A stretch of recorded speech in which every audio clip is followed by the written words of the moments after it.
back to Uninformed Movie Reviews, episode 72. Correct. It's the I love how none of us can do that confidently. We're seldomly not wrong either. It's always just like 72. Also something that'd be very easy to clarify while setting up. Yeah. But you know what? Speaking of setups, today we're talking about the Brendan bracket. The bracket Fraser. Yeah. Yes. Fraser. Yeah, you got it right. Yeah. The first annual Best Brendan Awards. Yes. Well, we're going to run out of content really quick. I've got a question here. Yeah. Just off the bat.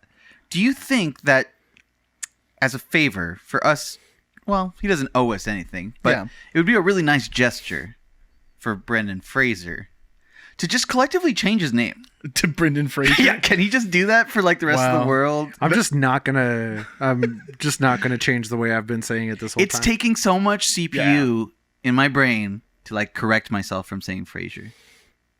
It's really gonna.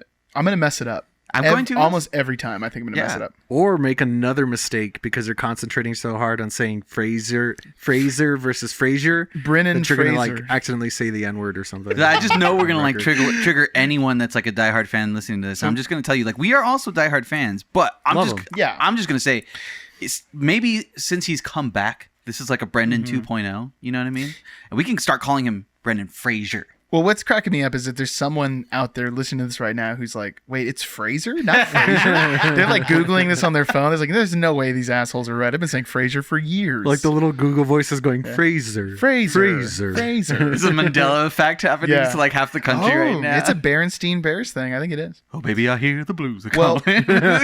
whichever way you want to pronounce it, we're doing 8 of his best roles, or, there's an argument about maybe one should have been left out or whatever, but 8 well-known roles, and we're going to do a bracket and find out what's the best. But not just the best. Frank, I think you had a good way of describing it. How was this in your head? Like when we're deciding these roles, it's not necessarily like... not necessarily... Like, I think there's 2 things you got to remember. Not necessarily the quality of the movie itself. Okay. Like the script itself, but his performance in the movie. Okay. This is prime. Yeah. His performance in the movie. His prime performances. And also there's a degree of subjectivity? Objectivity? Of course. Of course. Well, I would say subjectivity for sure in all of this. Yeah. Objectively, there's one of these that he's won the ultimate award for. Yeah. Bedazzled? Exactly. Yes. Well, I should hit what the movies we're talking about are, I think, right? Yeah, that would be a sensible our place. goal is to figure out what's the best Brendan Fraser role. Yeah. And then we'll discuss why it's George of the Jungle. Which isn't on the bracket today. So in order of their IMDb scores. Ooh, nicely. Which I hope I'm not. Is this too much, Frank? No, that's fine. Okay. I don't think it's encroachment. I have other numbers. It's okay. fine. I he doesn't own all numbers. Anytime I read a number off on the channel, I'm like, I should check with Frank first. That's really good to check your privilege like that. Yeah. Check your... When we did 28 Days Later, every time I was like... When we do the movie 7, it's going to be a solo episode with just me. We're going to do like T3B3 movies with numbers in the title. Somehow number 23 just keeps coming up throughout the episode. What? This is so weird. What? Okay, so... with a 4.8 on IMDb is Monkey Bone 2001. That's really high. I can't wait to talk about Monkey Bone. Then next we have 5.8 Encino Man from 92. Still high. 6.1 Airheads from 94. Another 6.1 Bedazzled from 2000. 1999's Blast from the Past, which has a 6.7. The Mummy 1999 is a 7.1. Gods and Monsters, 7.3. This from 1998. And then, of course, The Whale, the most recent from just last year, with a 7.8. And nothing above 8? What's going on Yeah, nothing here? above 8. And I also, I put these in a bracket. Like, because if you search on Google for a bracket maker, you'll find a bunch from just like sports fans. You know what I mean? Yeah. So then I had to assign some kind of numeric value to it. I think that's a smart way to do it. And so IMDb is what we use to seed the bracket and to try and make it fair, I guess. IMDb is an amalgamation of like people's reviews, right? Not Rotten Tomato style, where No. They're like fan-sourced reviews. Yeah. Right. Reviews that people write for IMDb. Yeah. not critic reviews. No, not even critic reviews. Just general I don't think people. so. I mean, anyways. probably if they are a user. Or You something. can When go I to rate critic on reviews. IMDb, I rate with my very critical mind. So Frank is in a way, critic. yes. Yeah. It depends on how much quotation emphasis you have on crit. Yeah, you're a critic in the same way that my high school friend is a entrepreneur. Yeah. Or a political analyst. Yeah. Or a researcher. Yeah, myself included. I did my own research. I feel like I'm in the air. I sense like some political hostility today. Like somehow we're going to get into some hot button topics. I don't know what it is. Oh, I'm We might. ready We're for all that. pretty much on the Maybe right about side, how though. Brendan Fraser should same change side. his last name. Is that like... Wow. Okay, well, I guess let's dive right in, right? So the first one is, I think, one of the hardest. We have number 1 seed, The Whale, against Bedazzled. This is a difficult one. This is difficult because I think that Bedazzled kind of really stands out Yeah. as a comedic role for him. It's one of the strongest ones, in my mind at least, but... Well, we should probably, for those who haven't seen it, we should probably say a little bit about what they are. Okay, I know I said I didn't have a summary, Oh. but then while we were just chatting, I just wrote some out, so... You've also Wow. done a synopsis for a movie you haven't Off the seen. cuff. So Yeah, you Yeah. know, I'm kind of an off the Yeah. cuff person. So here's for The Whale 2022. In case you haven't heard about this movie somehow, it's a little drama about a big man. God damn it. Seriously though, it's a study of sadness and how it affects the ones we love. Is really what it is through the story of a obese man, A dangerously Yeah. obese man. 300-pound An life or almost whatever it is. cetacean-like Yes. man. Thank you. And Bedazzled is it's a cautionary tale. About sadness. I mean, it's like Brendan Fraser is a lonely man who makes a deal with the devil for 7 wishes, and that little trickster is trying to mess up each wish. What is the real impetus for him like doing it? He just wants a girlfriend? He wants that girl, the Allison girl, right? Yeah. Like, Yes. that's really what it is. But that's not even, he doesn't even really know it in the movie just yet. Yeah. Because he doesn't believe her at first. But she's preying on him. You know what I mean? Yeah. She knows the It's Faust. person to pick. Yes, this is a classic tale, right? Yeah. I mean, this has been told so many times. Whether it's for blues guitar skills or just kidding a lady. So Or fiddling. yeah. Whatever you gotta do. So I don't know. I mean, should we just say how we feel? If you guys have to pick one of these roles, is there one that sticks out more than the other? the hardest part I had, because you had sent us this bracket, and the hardest part I had with this part of the bracket is like the depth of his performance in Whale is immense. Yeah, it is. Ocean-like, if you will. Wow. Truly a behemoth-like undertaking. Yes. Wow, Jesus. Yes. Did you all hear- of those things? Did you hear his Oscar acceptance speech? No, No. I didn't. I don't want to rag on the guy because I love Brendan Fraser, but he has this line in the Oscar speech where he talks about how it was like a whale-sized effort, and then he wants to compliment the other actors and their whale-sized hearts in the performance. I love this man. Yeah. All I was thinking of is like, dude, if there's anything you don't want enlarged in your body, it's your heart. You know what I mean? You don't want an enlarged heart. That does not work out. That's what got Andre the Giant. you yeah. know? Yeah. It might have got the guy in the whale. I don't know. Maybe. Maybe we No, don't know. his was like the build up of plaque in the valves. Yeah. Yeah. That's really what did him From in. the years of Subway sandwiches and masturbation. Oh my But god. if anything, the masturbation might have been the only thing keeping him alive. Pumping that hard. Yeah, it was the only thing keeping it's, that blood. It's blood cardio pumping. at that Yeah. point. That man was Seriously. filled with post-nut clarity. That's why he was so smart. Yeah, truly. Damn. Anyways, on the Bedazzled side, the thing that makes it such a good matchup with the Whale is like, although it is like a comedic role, the range that he has to play in it, like he hits, and the different characters in Bedazzled, I feel like hit so many of Brendan Fraser's notes that he plays in the roles throughout his career. Ding. Yeah, ding. There's the first one. Sorry, the Fraser. I said at the top, I will not change that. I'm will not- sticking to my guns. I will not even That's what try. I'm saying. Yeah. One of my favorite things after coming away from these movies, and like all of them, is that Brendan Fraser has a real gift for embodying a character, like through physicality. And when you watch one of his movies, his posture is so different, and he really takes into account a lot of things like that, the physical movements of a character. Yeah, his gait. And Bedazzled shows that off, man. Bedazzled is like really, really good. And I'll be honest, I did not like The Whale, guys. I'm gonna go out there. I'm gonna watch it again. I'm gonna give it the grace of a second watch. It felt like almost abusive, the movie. You know what I mean? Like Darren Aronofsky's just going too hard at it, like trying too hard. It felt like edgy to me in the way that a middle schooler writes poetry for the first time. But Brendan Fraser's role, and again, like I did enjoy the performance. I think he well deserved the Oscar, but was it for makeup or was it for performance? Well, they won for makeup, but he won for best actor, so he got the Oscar. Dope. I just feel like at the end of the day, sad and angry is, I think, an emotion to access that isn't as nuanced as what he does in Bedazzled, which sounds ridiculous to say out loud. But it's a bit one note. You know, the whole movie, he's just miserable. And the whole movie, you're miserable because the whole experience is just so sad. You know what I mean? It's an Aronofsky movie. I know, but there's a difference in, like, Mother has, like, mystery to it. It has mystique at the beginning of the movie. Mother is not just like a crowd killing a baby for 2 hours. Damn, that would have been a... No, just for that one chunk. Just for that one scene. Just that one scene. But it crescendos. You know what I mean? You haven't seen the director's cut of Mother. Yeah, that's true. Way more baby killing in the director's cut. Even Requiem for a Dream, it's important to establish all of these people's dreams at the beginning of the movie. You know what I mean? Yeah. They have to be humans so that we see them turn into something horrible. I do like how reflective The Whale is and how they like kind of pull back the folds on his history. Wow. You know?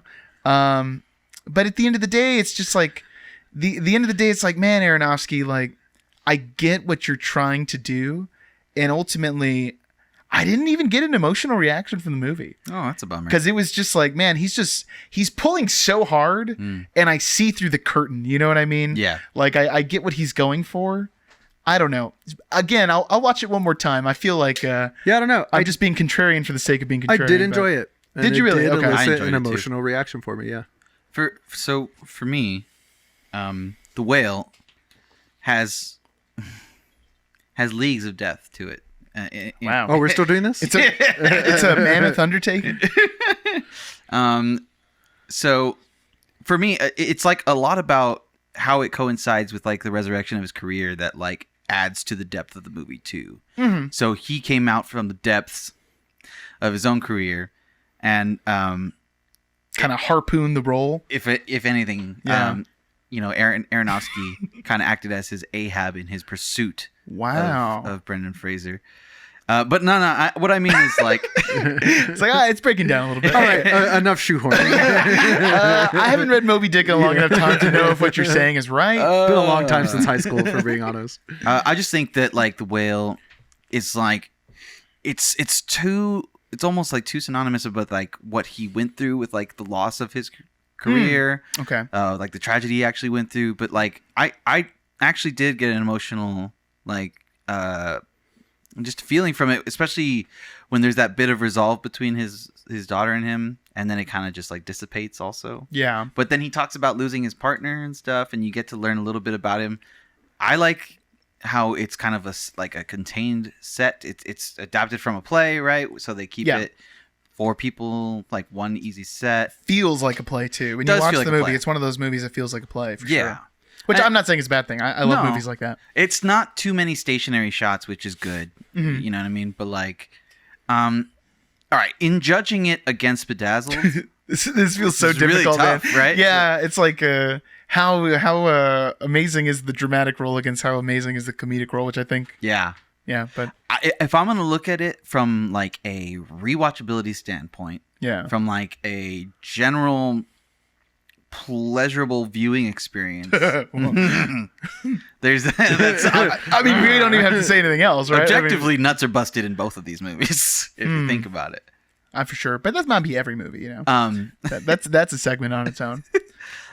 Wow, that would be a good top 3, bottom 3 movies to nut to. I mean, well, I didn't mean that.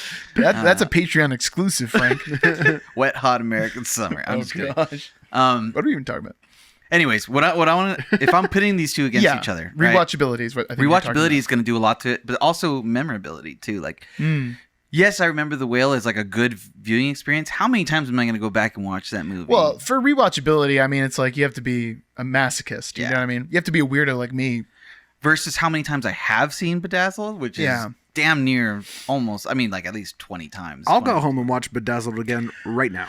Yeah, I'm very Bedazzled biased because this was a VHS movie that I had of my collection of, 15 tapes that were in my room. Yeah. I've seen this movie like over 100 times. Me for too. Sure. Yeah. It's crazy, but I don't know. It feels really dumb to say that this kind of well, with another thing too, I didn't rewatch Bedazzled. That's the only movie I didn't rewatch because I feel like I it so many times, memorized it beat for beat. Yeah. I mean, I feel the exact same way. Yeah. I rewatched it because I love Bedazzled so much. I'm probably going to watch it. I have an excuse to watch Bedazzled again. Let's go. Well, and here's the thing. If you went up to like your average Brendan Fraser fan on the street and was just like, what's one of your favorite, like top 3 movies, Brendan Fraser? Yeah.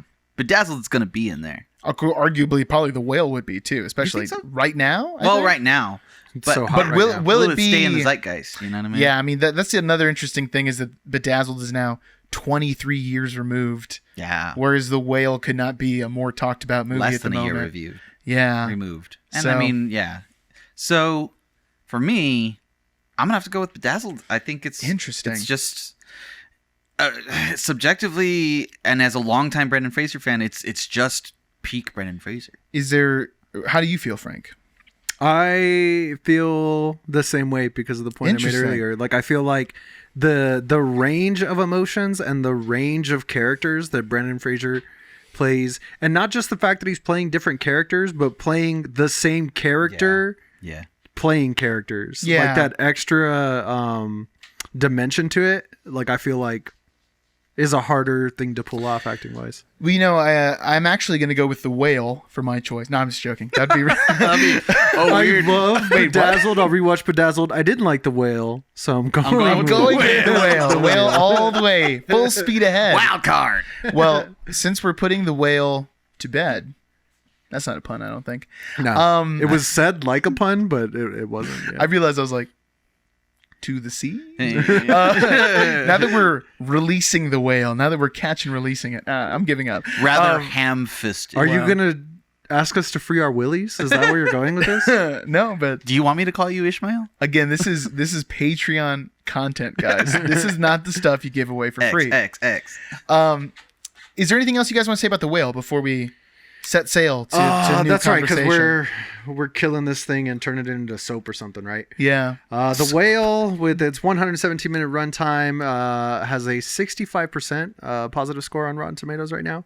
Made on a budget of $10 million, had an opening weekend of $332,152. Yeah, there was no one in that theater. Yeah, not I. Yeah. I was trying to figure out why we didn't go see it with you in theaters, and that's the day I tested positive for COVID. And I just remembered that today. You're not really good at like academic tests, but when it comes to COVID tests, like you aced it. Yeah, I failed a whole bunch in a row, and I feel like just the day before I was like, yeah, I'm pretty sure I can't get COVID, and then I got COVID. Dang. Karma. Yeah. It's like when I was flexing about driving around for 2 years with my regration expired, and then immediately got pulled over for it. Watch out. Elizabeth Hurley is listening all the time, and she will bring you back to stupid Earth. mouth. Anyways, what else has gone on to worldwide gross? $42,950,724. Nice. And that's a good place to, right before we go on to it, I want to thank everyone for liking, sharing, and subscribing to Uninformed Movie Reviews. Take a second right now on your phone. Go into Instagram if you've got it. Follow at Uninformed Movie Reviews. Go to our Spotify page where you're listening to this probably, or Apple Music. Give us a 5-star review. It helps us out with getting discovered. And I appreciate everyone that's discovered us thus far. Check us out on Facebook at Uninformed Movie Reviews and on TikTok at Uninformed Movie Reviews. That's right, Grace, at Uninformed Movie Reviews. Nailed it. Damn. You're the best in the biz, babe. It was a nice volume, too. You know what I mean? It is. Like, you can tell it's off camera, but you can voice. hear it. Yeah. We should just get her a young Jamie mic. Hey, man, I got a table right there for you. Wow. We're getting it. We're getting it. Young Jamie. It's coming up. Young Grace. Now back to the Brendan bracket. Yeah, so I guess on the whale, I didn't really have anything else to add, but that I don't know if you need to watch this one in a theater. I think this is a fine home watch. I would honestly say home watch might be like better. The last thing I said about the whale, and it was at the end of the movie, was damn, imagine watching this thing in the theaters. Darren Aronofsky just blinds you by ending on a full white screen. Yeah. What a dick move. It was pretty jarring. Like we watched it in the daytime, like in a well lit room, and I was still like, oh God. Yeah. It was almost as if I was blasted in the face by a blowhole at the end. There it is. He got one more in. Thank you. I went from like angry back to like, man, this guy does good work. Yeah. All right, we're moving on. That's enough of that. That's enough of that. Okay, so next up we have a childhood classic, 1999's The Mummy. Yes! And we're going up against Encino Man. Yeah. So I guess if you guys are unfamiliar, The Mummy is a reboot of the Universal Monster franchise. Was it The Curse of the Mummy No, it's just The Mummy. originally? Yeah. But this one has an Indiana Jones twist. Oh, is this a prequel to the Tom Cruise Mummy? No, that's the second reboot attempt Is of it the an Universal Mummy Indiana movies. Jones twist and where the main character grooms a young lady? Well, actually, if you watch the third one, no, I'm just joking. I don't believe so. Okay. Brendan Fraser's an angel, whereas Harrison Ford is Ding. like, a little rough. Not I an messed it angel. up. Yeah. Dang. It's okay. Encino Man is like, it's a fish out of water story, but it's a guy who's frozen in ice. No, that's the whale. No. I'm sorry. I'll really stop. I'll stop now. Oh, wow. Oh. God damn it. But yeah, Encino Man is Cro-Magnon Man is somehow encased in ice in Los Angeles, and they dig him up. I mean, you really can't think too hard about the plot in Encino Man. You just have to nod your head and say, Only in that time of human history could that have been made. "Oh yeah, Oh my god. For It's sure." you feel it in the movie too. It's so 90s, but at the same time it has so much leftover 80s Yes. vibe to it. Everyone looks like they're headed to a Faith No More concert. Well, it's kind of like it's sort of a synonymous with the death of Pauly Shore. You know what I mean? Because Pauly Shore's Pauly Shore's alive. Well, there's that movie too, but Yeah. no, but like Pauly Shore's comedic. I mean, he was on top of the world. You know what I mean? Sure was. And then it just kind of dried up. People weren't interested. I'm still bitter that Pauly Shore wasn't hired for the Jamie Kennedy role in the Tremors franchise. Dude, that would have been sweet. It would have been dope. Would have been like Son-in-Law Part 2. He might have got the Oscar. That might have been his Brendan Fraser moment. I'm spilling tea on myself. Spill that tea, David. Well, I don't have any tea to spill. Sorry, guys. I love Brendan Fraser's hair in this movie. In Encino Man. You know what? I was actually having Michelle rank the attractiveness of Brendan He's Fraser. such a good-looking dude, man. And Encino Man was her don't think top. so? No, Dude, Grace has said this to me off camera before, and during my whole watch, because Grace was out of town this last week, so she didn't watch a lot of these movies, and a lot of them, I was like, God damn! Like I wanted to send her pictures He's and so be like, "Are you sexy. serious?" He's so sexy. I think particularly looks the best in Gods and Monsters. He looks pretty good, I think. Yeah, I think that one was doing pretty well for Michelle. She didn't really like him in The Mummy, curiously looks enough, really good, actually. which I think he looks great. Yeah, he looks great. But he also just looks good in all of them, really. It's just you know what I his mean? jawline's real nice. Yeah, Got a nice nose. He's got a classic American actor. face. Airheads, Brendan Fraser. Oh yeah, he's a babe in I think, there, man. I think that was Michelle's number 2. Dreamboat. He's looking great. Yeah. Plus, he's like 6'3" or something. He is 6'3". 6'3", yeah. Yeah. Big guy. Big Wait, guy. are you the height guy? And I am the age height guy, yeah. Sorry, I stole your thunder. How old is he? 47? How old is he in whale years? No, he's got to be like 52. Nah, he's got to be in his 50s, I think. In whale years. I'm going to go 51. No, I'm just joking. So do you guys feel one way or the other about this? Because I will say, we talked a little bit about Encino Man. I feel like I could be swayed. 54, says Grace. Oh, okay. I could be swayed to one side or the other, because I feel like Encino Man has this charm to it with how kind of dumb it is, lighthearted. It's sort of like a more wacky John Hughes kind of feel to it. Like it's weird science, but they just dug up a guy instead of making a girl in a computer. Ah, yes, the best John Hughes movie. The Mummy, Arguably. The Mummy, which I've seen a ton also, and which I love The Mummy. really loved as a kid. I just feel like every time I watch it, it's aged a little bit. It's particularly all of the dialogue. It has some pretty staunch diminishing returns, but yeah. I think this Still is the first enjoy it. time I watched Encino Man and felt the same way. Oh, interesting. Like, this most Okay. recent watch of Encino Man for me, I was like, ooh, I might need to put this one to bed. I might need to stop watching. A little this. embarrassing on the Interesting. dialogue. I think Encino Man is. Yeah. I feel more embarrassed about The Mummy because honestly, Encino Man, it's like they're not trying. You like Fair enough. You know exactly what they're going for. Yeah. and they deliver that. Whereas The Mummy is trying to be Indiana Jones. Yes. but It is. it's written weird. It's like Brendan Fraser has charisma, but not in that role. Almost everything he says. I feel like he has charisma in that role. I don't know. I'm cringing throughout that movie. Let me At tell almost you every line, yeah. My biggest cringe factor of The Mummy. I just watched it right now. That the character of Benny just needs to not be in that movie completely. He's so problematic. It's this white dude playing this Arabic guy doing different accents. Like the entire movie is just ridiculous. But yeah, I mean, there's a lot. I mean, this it also takes place in the 30s or something. So obviously they're like chauvinistic and stuff. But like, yeah. it's a big money action thriller and action, just straight up action. But there are some spooky parts in it. I think even when I was a kid, I was just like, ugh.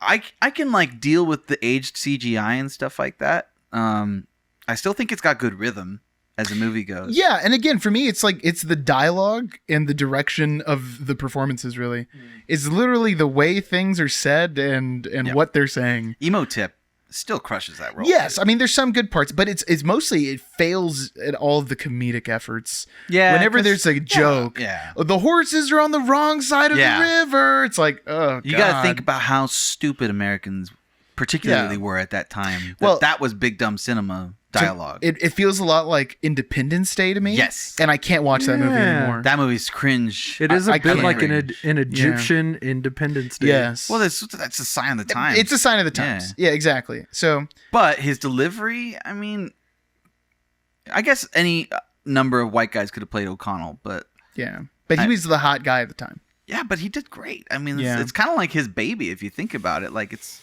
kind of what he's known for.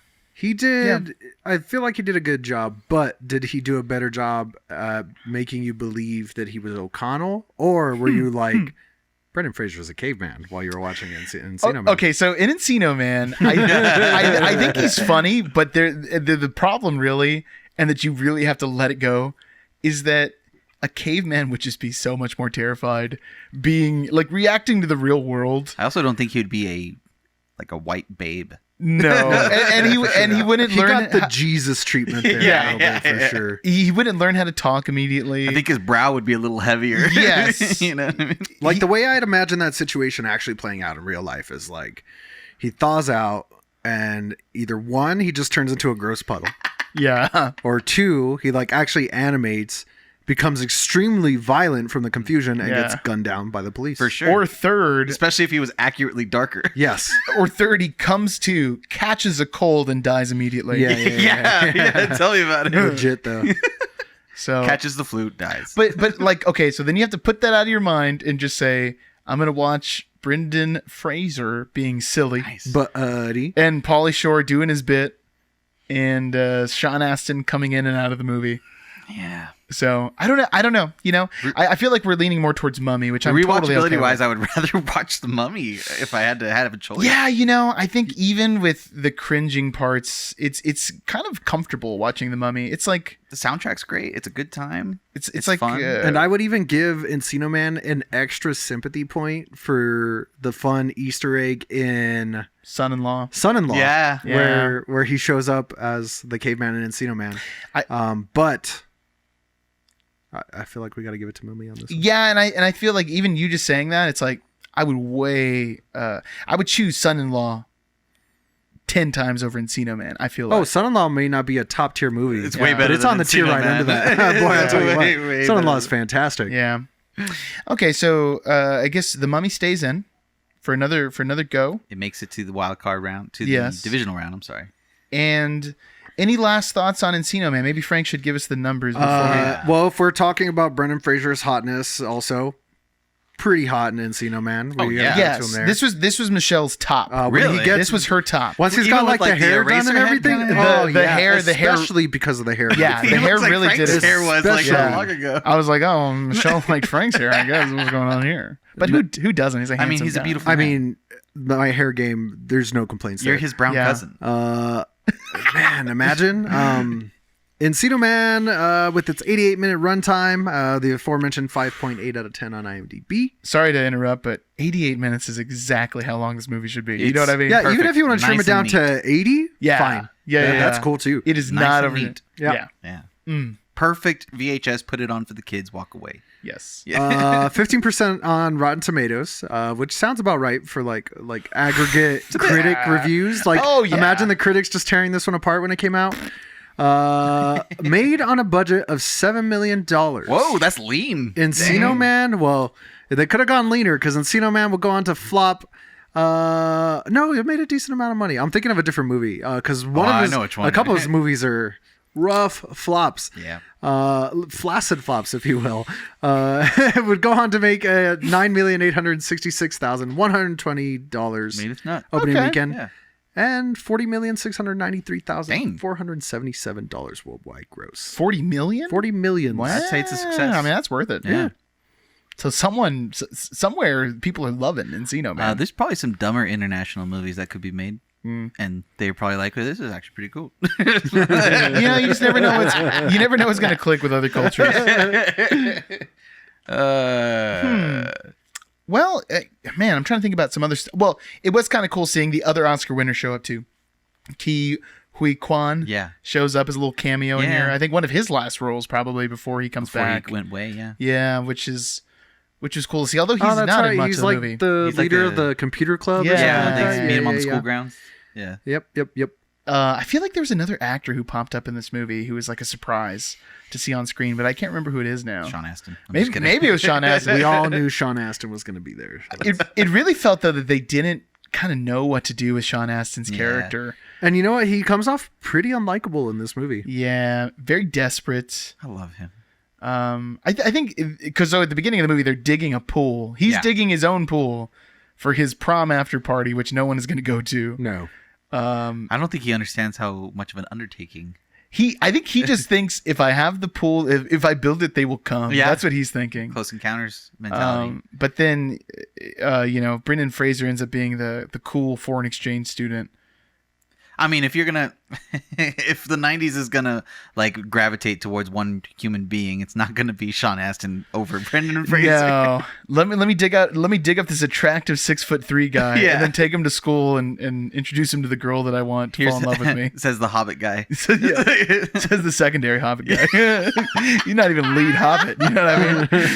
He ain't Elijah Wood cute. Damn. Yeah. Elijah Wood's we love you, caddy. Sean Astin. I'm sorry. We're taking digs at you. Yeah.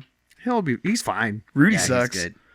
I hate Rudy. Rudy does suck. Rudy sucks. Rudy's I think it's okay. not a good movie. It's boring. It is boring, man. It's definitely teacher bait. We need to do this episode. Yeah. Sorry, but we keep bringing up this episode of like movies we watched in school, and this is one. This is VHS cart rolled into on a cart. Yes, movies rolled into on a cart. 100%. It has to happen.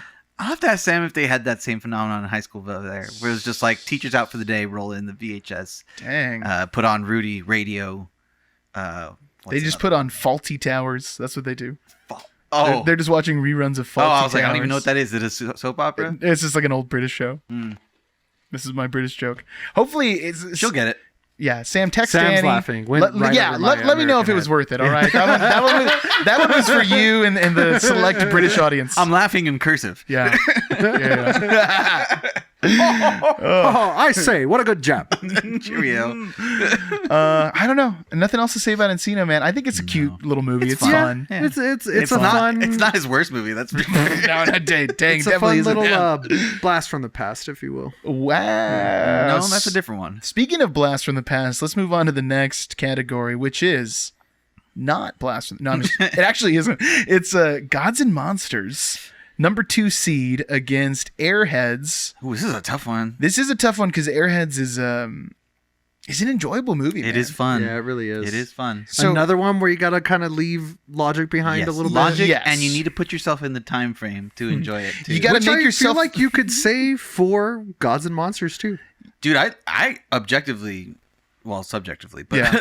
I really enjoyed Gods and Monsters. Unironically. I'm so glad that if we hadn't have done this episode, because it was like we had 7 movies easily that were just like, well, let's do this one, but you gotta have 8 at least for a bracket. I mean, you could do Or 4, just give I somebody guess. a first week buy. Yeah, but that's kind of lame, right? I don't know. Lame. So then we just kind of settled on this one, and this is a good drama, man. Dude. It's so interesting. Solid movie, and I'd never heard of it before. No. Anyways, I don't want to detract. Well, Gods and Monsters, 1998. It actually won an Oscar for adapted screenplay. Interesting. Because it's a book. I want to say, or maybe it's a play also. Okay. Which is another movie that you can tell is a play because it's only like 2 sets. Huh.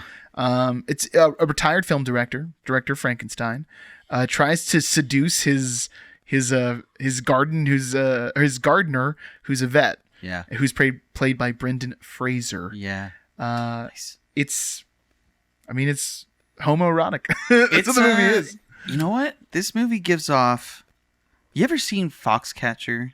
No, I haven't.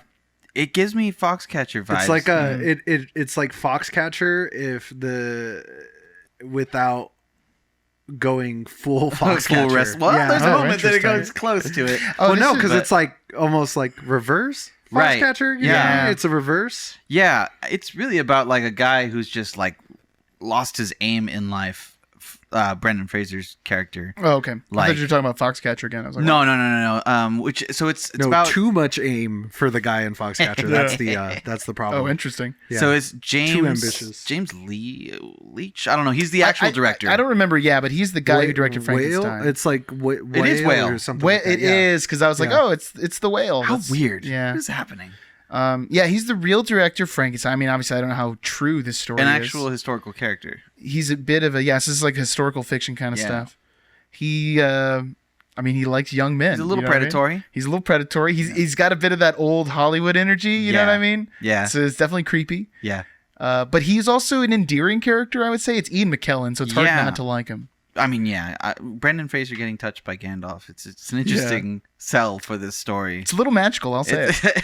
I'm not afraid to say it. Also, I feel like touched is putting it lightly. Like a groped is a. Yeah. I feel like we're spoiling the movie a little bit, but I mean, it's okay. spoilers if you're not going to watch this movie. I think there's a lot to talk about, but I think it's like you also get to explore Ian McKellen's like he's a vet and Yes. Brendan not a veterinarian. He's a vet. Bodies, I know bodies, the whale bodies. is kind of like Thanks for clearing that up. I was confused when I watched the movie.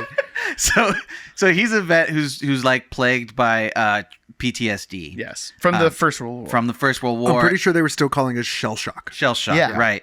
And he lost a lover that he had gruesomely in World War One, too. And Brendan Oh, Fraser's yeah. character is a grunt, like a Marine grunt who like signed up, who never actually saw action. So he always feels like Yeah. he was not fulfilled. I also feel like, man, I don't know if you can call yourself a Marine. Because didn't he say he like didn't even get through basic? He did. Didn't know. I think there's a he line didn't in the even go movie. Didn't know his through boot appendix camp. burst. Yeah. I want to like talk to a Marine and be like, I'll call Vinny. would you consider? Yeah, we He should. probably wouldn't. Right? No, Yeah, I I don't feel like think he would. Marines wouldn't be like, no, you didn't get through. You know, you can talk didn't to get basic. Brandon's brother Steve. Call Surprisingly. Vinny and be like, Vinny, take the crayons out of your mouth. I need you to answer a question. 55. Turns out Vinny can't talk anymore. Actually, Yeah, he's a jughead. Yeah, I mean, it's an interesting thing, like, because I feel like Ian McKellen's character sees his lover and some kind of protege figure in Brendan Fraser at the same time, and Brendan Fraser, I did it, huh? 5. Brendan Fraser's character sees almost like a father figure in Ian Yeah. McKellen, the father he's always wanted because his father's a piece of trash. So, but he's also kind of open to exploring a little Yeah. bit. Like he's, there's a little Rochelle Yes. going on here. You know what I'm saying? I think this is a great little like drama that's got. It's just so simple. Well, again, it's a play. It's like Yeah. these two characters interacting. I think the war stuff works really well. Yeah. And then the culmination of the movie, like when they bust out the gas mask, I'm like, Yeah, oh dude. man. And then the final scene, the little coda at the end. of Brendan Fraser in the future. Yeah, is a beautiful little ending note, man. Love it. Brendan Fraser's arc for me was the reason for the season in this movie. I feel like because it was just like this aimless man. the whole thing with his flailing kind of relationship with the girl at the bar. What he gains out of the movie is like learning that other people have histories and past too. Like he's able to see people as people, you know what I mean? He's very self-centered. Very self-centered at the beginning of that movie. The biggest problem I have with it is like spoiler alert, is like the whole time he's like, no, you can't see it until he's like, hey bud, you seem really sad, but don't worry, I'll let you see it. Oh yeah. Yeah. Yeah, it is interesting turn. You could look at it. Yeah. That was the one part of the movie I was like, nah, that's not how that happens. What is this? Yeah. Okay. Either he's just so Yeah. open to experience. Either he's just so open to experience, or he's just willing to like cast his fate to the wind and just do whatever at this point. You know what I mean? So I also thought it was a little strange. It's just like, okay, now I'll try it. Yeah. So I'm curious. I mean, are you guys leaning more towards Gods and Monsters? Because I kind of am. What's the other one? Airheads, which I Airheads. really enjoyed too. Yeah, we should talk a little bit about Airheads. Yeah. So Airheads, if you haven't seen it, is it's like a band who's promising that big things are coming soon. The Lone Rangers. And the big thing is like armed kidnapping. Like, well, I don't know if it's kidnapping, but hostage. Yeah, they moved those people more than 25 feet. It's kidnapping. It's kidnapping. Yeah. Yeah. And making lists of demands. Brendan Fraser, Steve Buscemi, and Adam Sandler, which is like the weirdest trio They ever. have such good chemistry. But they work so well. Yeah. They hold up a radio station to get their song played on the air because they're convinced that if people hear this song, that it's gonna open up the doors for them to get the record contract and all that stuff. So. And it's just like one of those story arcs of like fighting so hard for something you want, and when you get it, you don't even want it because it's like you're like forcing someone to give you a record contract. It's just like, did you earn it? It's funny for Brendan Fraser's character because he's like he forces them into it. I told you I'm not going to change it. I'm just going to keep doing it. It's for posterity's sake at this point. Brendan, I hear the news of call-in, toss salad and scrambled eggs. His character. Wow. He's like, he holds everybody at gunpoint, literally, and then when it's just given to him, he's like, no, I want to earn it on my own merits, which is why I held this radio station hostage in the first place. Yeah, and then the DJ who works at the radio station, who's like the old school rock guy. He's like, Ian or whatever. Respect, man. This guy's real rock and roll as hell. He wipes his ass with his contract. Yeah. Yeah. Well, this is spoilers, I guess, but what are you gonna? Whatever. I mean, this movie's so old. It came out a long time You ago. literally can't scream it. I think the movie, maybe it would have been too obvious a joke, but the band should have been horrible. Yeah, that would have been better. Whereas at the end of the movie, like, because there keeps being a reason why you can't hear the recording, like the tape player messes up, and then another one gets destroyed.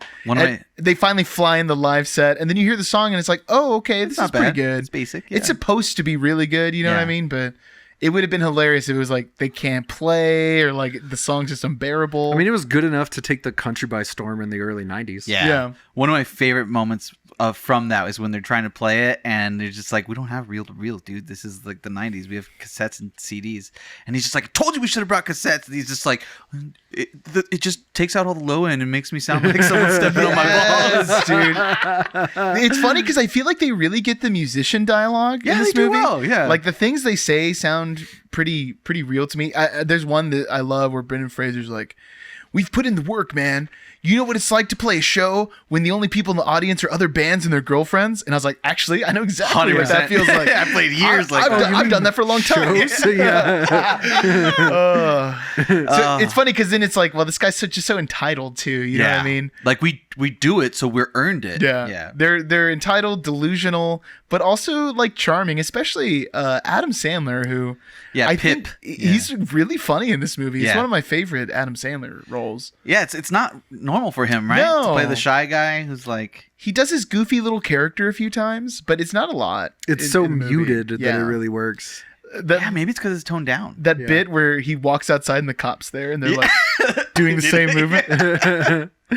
My favorite Adam Sandler bit is when they're first breaking in and Steve Buscemi's asking him to give him his secret security code. And he's like, well, no, I'm not supposed to share that with anyone. Like, yeah. And he's just like, that's how this works. Yeah. Yeah, that is fun. Well, this is a movie that I thought I had seen as a kid. And then as watching it, I was like, I don't know if I've ever seen this before. So I'm really getting into it. I think it's hilarious. The music sounds great. And then Adam Sandler has this like bit about like, yeah, that's weird. Why are black people all so angry? And I was like, what is going on in this movie? He says, man? why do black people hate me? Why do black people hate me? Yeah.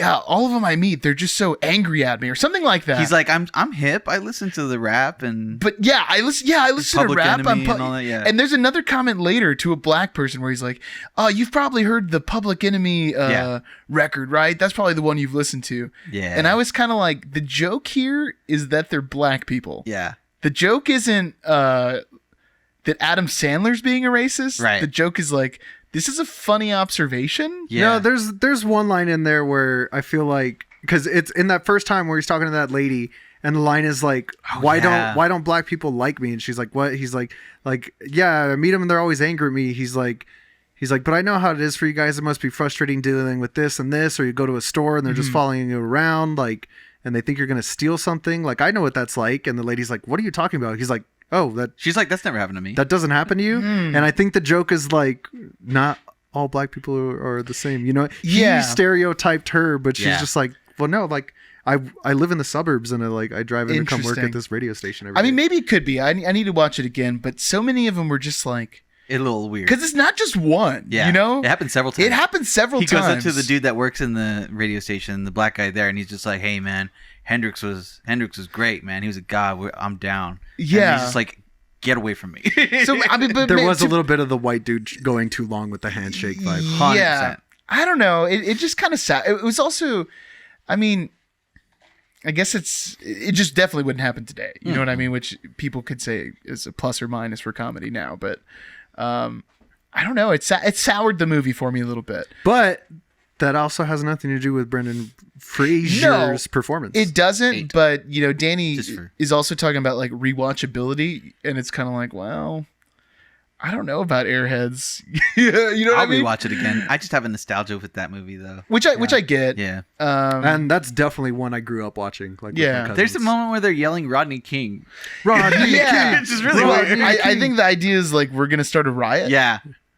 Which is just not the right context for a bunch of suburban white people to be yelling. Yeah, and again, but it's also something a bunch of suburban white people would do. Oh, 100%. Yeah. Take it for their own. Yeah. Man, I mean, maybe I needed to be like 15 and 92 to fully... Cause was it 90? Yeah, it's about that time, right? I think it is 92, but I don't know. I mean, for me, I kind of have to give it to Gods and Monsters, maybe just because I was so surprised. I was taken by that movie. Yeah, I got really into that movie. It's just a really good drama. That's funny. 94. For me, I was like, I can see the 94. merit in Gods and Monsters, but by the time it was over, I was a little bit like, eh. Well, I think this is Danny's choice then. Do you have... This is a tough one, especially because there's so many good cameos in Airheads too. There's like, there's Lemmy.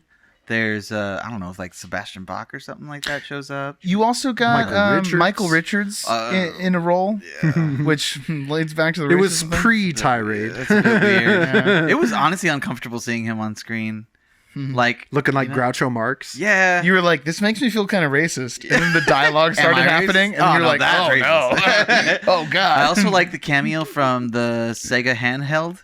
That was really cool. Oh, they hit the Game Gear. Yeah, I was like, Gear's in there. I was like, Gear, nice, Game Gear on screen. What's going on here, Michelle? She's like, wait, shut up. I, for one, was like looking at it, I was like, that's dope. I would take that in a second. Yeah, it's cool. Game Gear's cool. It takes 8 AA batteries. Yeah.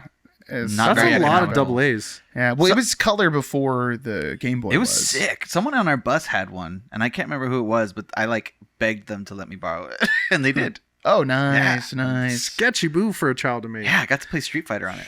It's cool. Well, that is pretty cool. Pretty sweet. This is where the discussion comes in. And I'm sorry, right before you get into the numbers, but like, we are talking about watchability and rewatchability. Mm-hmm.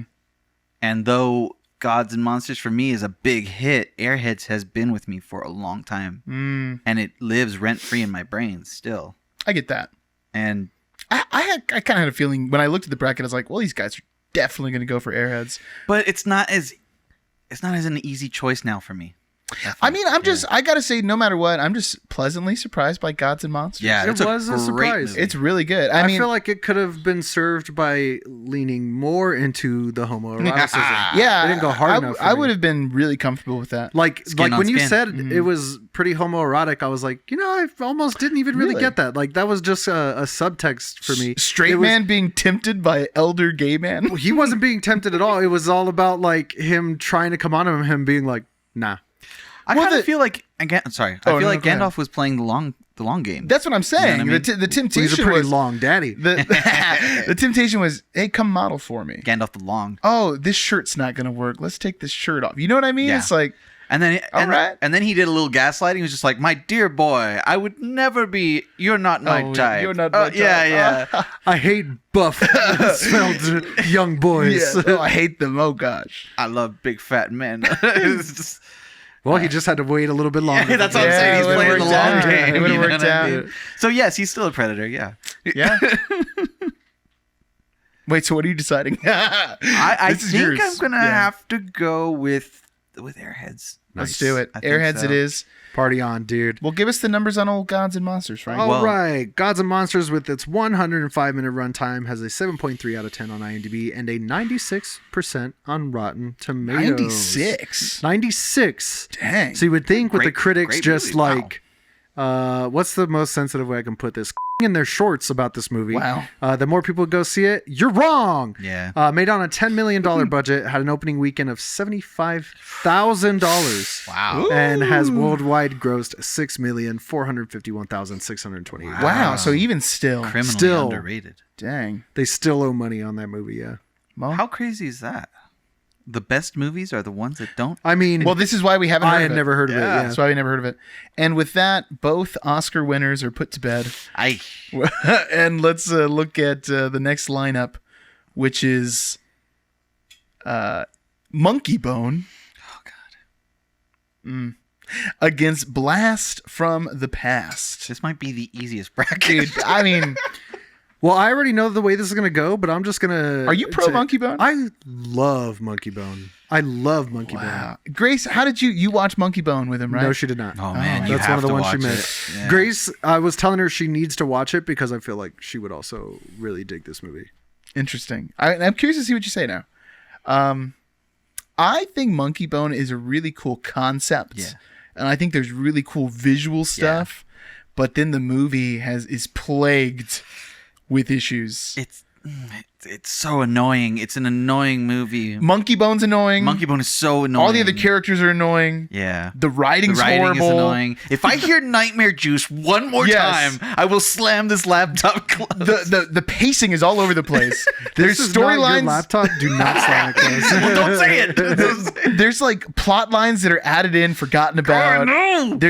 They could have spent so much more time in their little Tim Burton world. Yeah. And I think it would have been a much more interesting movie. Very creative world. Yeah. And it's cool. Like the visions are cool and like the designs are really cool. Yes. And you know it's a really cool scene when he gets into the coma and he's like going into the bed and you're like looking up and like the sheets are cascading and it's like isn't that Get Out you're describing right now? Oh, I guess so. Yeah, yeah, it when he is, goes isn't it? into the It's Ooh, they ripped it off. Well, it's kind of Dang. close, but yeah, it's like Monkey cascading Bone. sheets, and then they have fog going up, and you can Oh, actually. yeah. I thought that was really neat. That is but, cool. Well, Well, we didn't talk about this at all, but Monkey Bone is a cartoonist Yes. yeah. who creates a character, Monkey Bone, and then he gets into an accident that puts him in a coma. Yes.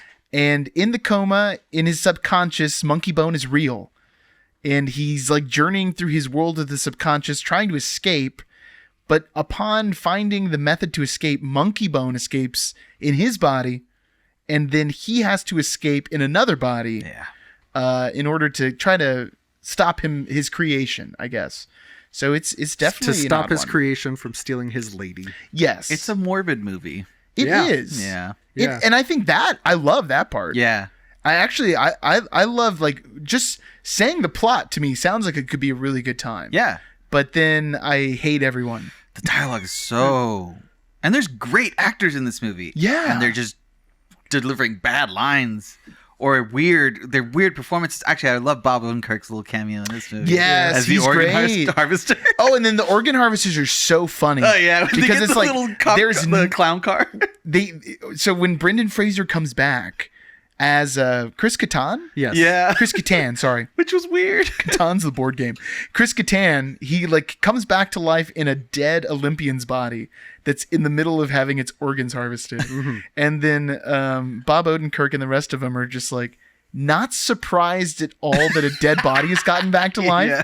They're just like, sir, we're harvesting your organs right now. Come back here. You know what I mean? Yeah, because he's like arms deep in him, just like, and this is my next yacht right here. Oh, and then the payoff of the organs later is also so funny. Yeah, that part's really good. Yeah, there's some really funny stuff in Monkey That whole Bone. sequence is Yeah. is one of the best parts of the movies for sure. I almost wish that, I don't know, like you could dub the movie and like re-edit it maybe. A lot could have been cut from this movie. There's something there. yeah. I love also the emotional baggage when they get there and the figments and everything. Yeah. It's got a weird connection to Psychonauts. I don't know if you guys have played this game. You do talk about this game. I've never played it. I love this game. Psychonauts is like a hidden gem. It was not a huge commercial success. It's a platformer. You can play it on your PS4 or PS5. Nice. It's in the digital store, but you are a psychonaut. You go into people's minds to fix their trauma, to like, help them through whatever they're going through. Oh, that's cool. So, and every mind you go into is like a world that reflects the way that person's brain works. In a world that reflects the way a person's brain works. So it's like being John Malkovich. It's a platformer, yeah, but every time you go into someone's new head, almost the mechanics of the game change too. So it's really interesting, but in the game, while you're in the worlds, you have to collect figments of their imagination. Ooh. And there's emotional baggage that you have to find the luggage tag to. That's cool. In order to like release the emotional baggage. That's super cute. Yeah, it's really hilarious. It's really well written and really well performed. Monkey Bone is worse performed and written than Psychonauts. So if you love the idea of Monkey Bone, play Psychonauts, and your life will be richer for it. You know what the hardest thing is that this movie, there are a lot of good things to grab from this movie, and it's weird that you can't just claim it as a dumpster fire because there's so many parts of it that could be salvaged into something good. Even Monkey Bone looks really good. Yeah. They did a good job with the visual effects. Practicals look great. It's stop The motion, visuals right? are one of the strongest things about the movie. The visuals I love so much, and the just overall aesthetic of the movie are what I love the most about it, and it's what keeps me coming back to Monkey Bone. To the point where I enjoyed my rewatch of Monkey Bone more than I enjoyed my rewatch of Encino Man. Oh, Fair okay, enough. interesting. Me too. I mean, I can see that as personal preference, but Monkey Bone was. It was a little cringy. I was guffawing at the decisions being made in that movie, but I say that as someone who adores the Super Mario Bros. Movie and will watch it any day of the week. That's a point. You know what I Yes, mean? yeah. This is like your Mario Bros. Movie. This movie? Yeah. sorry. No. No, go ahead. I will go ahead. Hey, You will not go. I'm going. The big Have thing to. for me in Monkey Bone is like I forget which streaming service it was playing on, like Showtime or something like that, like on cable back in the day. But it was like at the height of my insomnia, Yeah. and it would come on a lot at like 3-4 in the morning, which like 2-3 days of yeah. sleeplessness in the middle of the early morning is the best time to watch Monkey Bone. And also being like, I don't know, 12 to 14, that's when you watch this movie. Yeah. yeah, Because it's wacky. It's also got like a Looney Tunes thing going on. Definitely. It's a live action cartoon kind of vibe. This movie could be paired with like Who Framed Roger Rabbit, with like Beetlejuice, I was saying Yes. it's a really good pairing with right? Beetlejuice. And like the Mario movie and Cool World. This is almost exactly like Cool World. To a point where it's almost like, are they ripping off Tim Burton? I thought it was some of the creature designs are like, but I think it does enough original to kind of keep it from that. Yeah. And Rose McGowan is actually pretty good in this movie too. Oh, I forgot that she's in this. And she shows up in Encino Man. That's who I was thinking Oh, of. what a weird babe, connection. you're gonna She's an extra. love Rose McGowan. Oh in this yeah, movie. she a babe. Oh, yeah. Yeah. Yeah. But that's not why she's great. Also, she's also really good in the role. But also, yeah, she's a babe. Yeah. Yeah. Danny always leads with how hot the actress is. You guys ever notice this? Yeah. But that's fair. Okay, so let's talk about why we're choosing Blast from the Past, though, right? I don't know. I think I'm convinced. I'm just gonna. But please don't, Danny. Be the voice of reason. I know I'm gonna lose this fight. I just like Yeah. I came here today totally in love with Monkey Bone, and then you guys were kind of dropping hints at the beginning, and I was like, well, I'm gonna lose that battle. Yeah. That sucks. So I wanted to make sure I came out as a proponent, State your case. pro Monkey Bone. Yeah. That's what the bracket's all about, Yeah. man. That's what the bracket is about. Gives everyone a Bracket's fighting all about. chance, even the Cowboys. When I finish when we finish watching Monkey Bone, You're 2 just nights, mad at where the Green Bay Packers are at right now. I'm not. I'm actually stoked about it. When I finished watching Monkey Bone 2 nights ago, Michelle and I were like, they're not going to pick this dumb movie, right? Like Danny and Frank are going to try and shoehorn. this You dumb movie in underestimate there. my stupidity. Well, I was like, Never underestimate. I was like, his you know what? stupidity. If they're both super nostalgic for it, they'll vote for it over Blast from the Past for sure. Reference our signs. But I'm lucky that Danny is not a fan of Monkey. Like, did you never see this before? No, I've seen it plenty. Oh, really? I loved it as a kid. Oh, interesting. Yeah. So this is like a new turn for you. Well, I knew it was probably gonna have the grind effect. in my- Dude, grind is the worst. I think. yeah, it's close. It is the key offender. Grind's so bad that I feel like it's unfair to stick like that on Monkey Bone. Okay, I won't go that hard. It's not full grind. It's Yeah. not. It's not near that much. But I felt shame for having has enjoyed Grind as a And child. keeping it in your truck for years. Oh yeah. Oh yeah, it was that was just in there in for there. years. You just I always forgot had a about that. spare copy of Grind at any circumstance. I mean, it wasn't being watched. You know what I mean? It was just Yeah. there. Now having rewatched Grind, if I was the police officer just like searching your vehicle, I'd be like, take this man in. you're under arrest sir, for poor For your taste. taste. For crimes against cinema. So, do we need to say anything about the Oh. absolute charming gem that Blast of the I Past love is right Blast now, of or the should we Past. just Guys, finish We have off to this talk Monkey a Bone little thing bit and go? about it. Well, I mean, we're gonna get Yeah. to it. In the next that's round. great. Well, let's save it for the next round. Yeah. Yeah. 'Cause, Man, Oh, yeah. Blast from the Past is killer. Well, anything else about the Bone?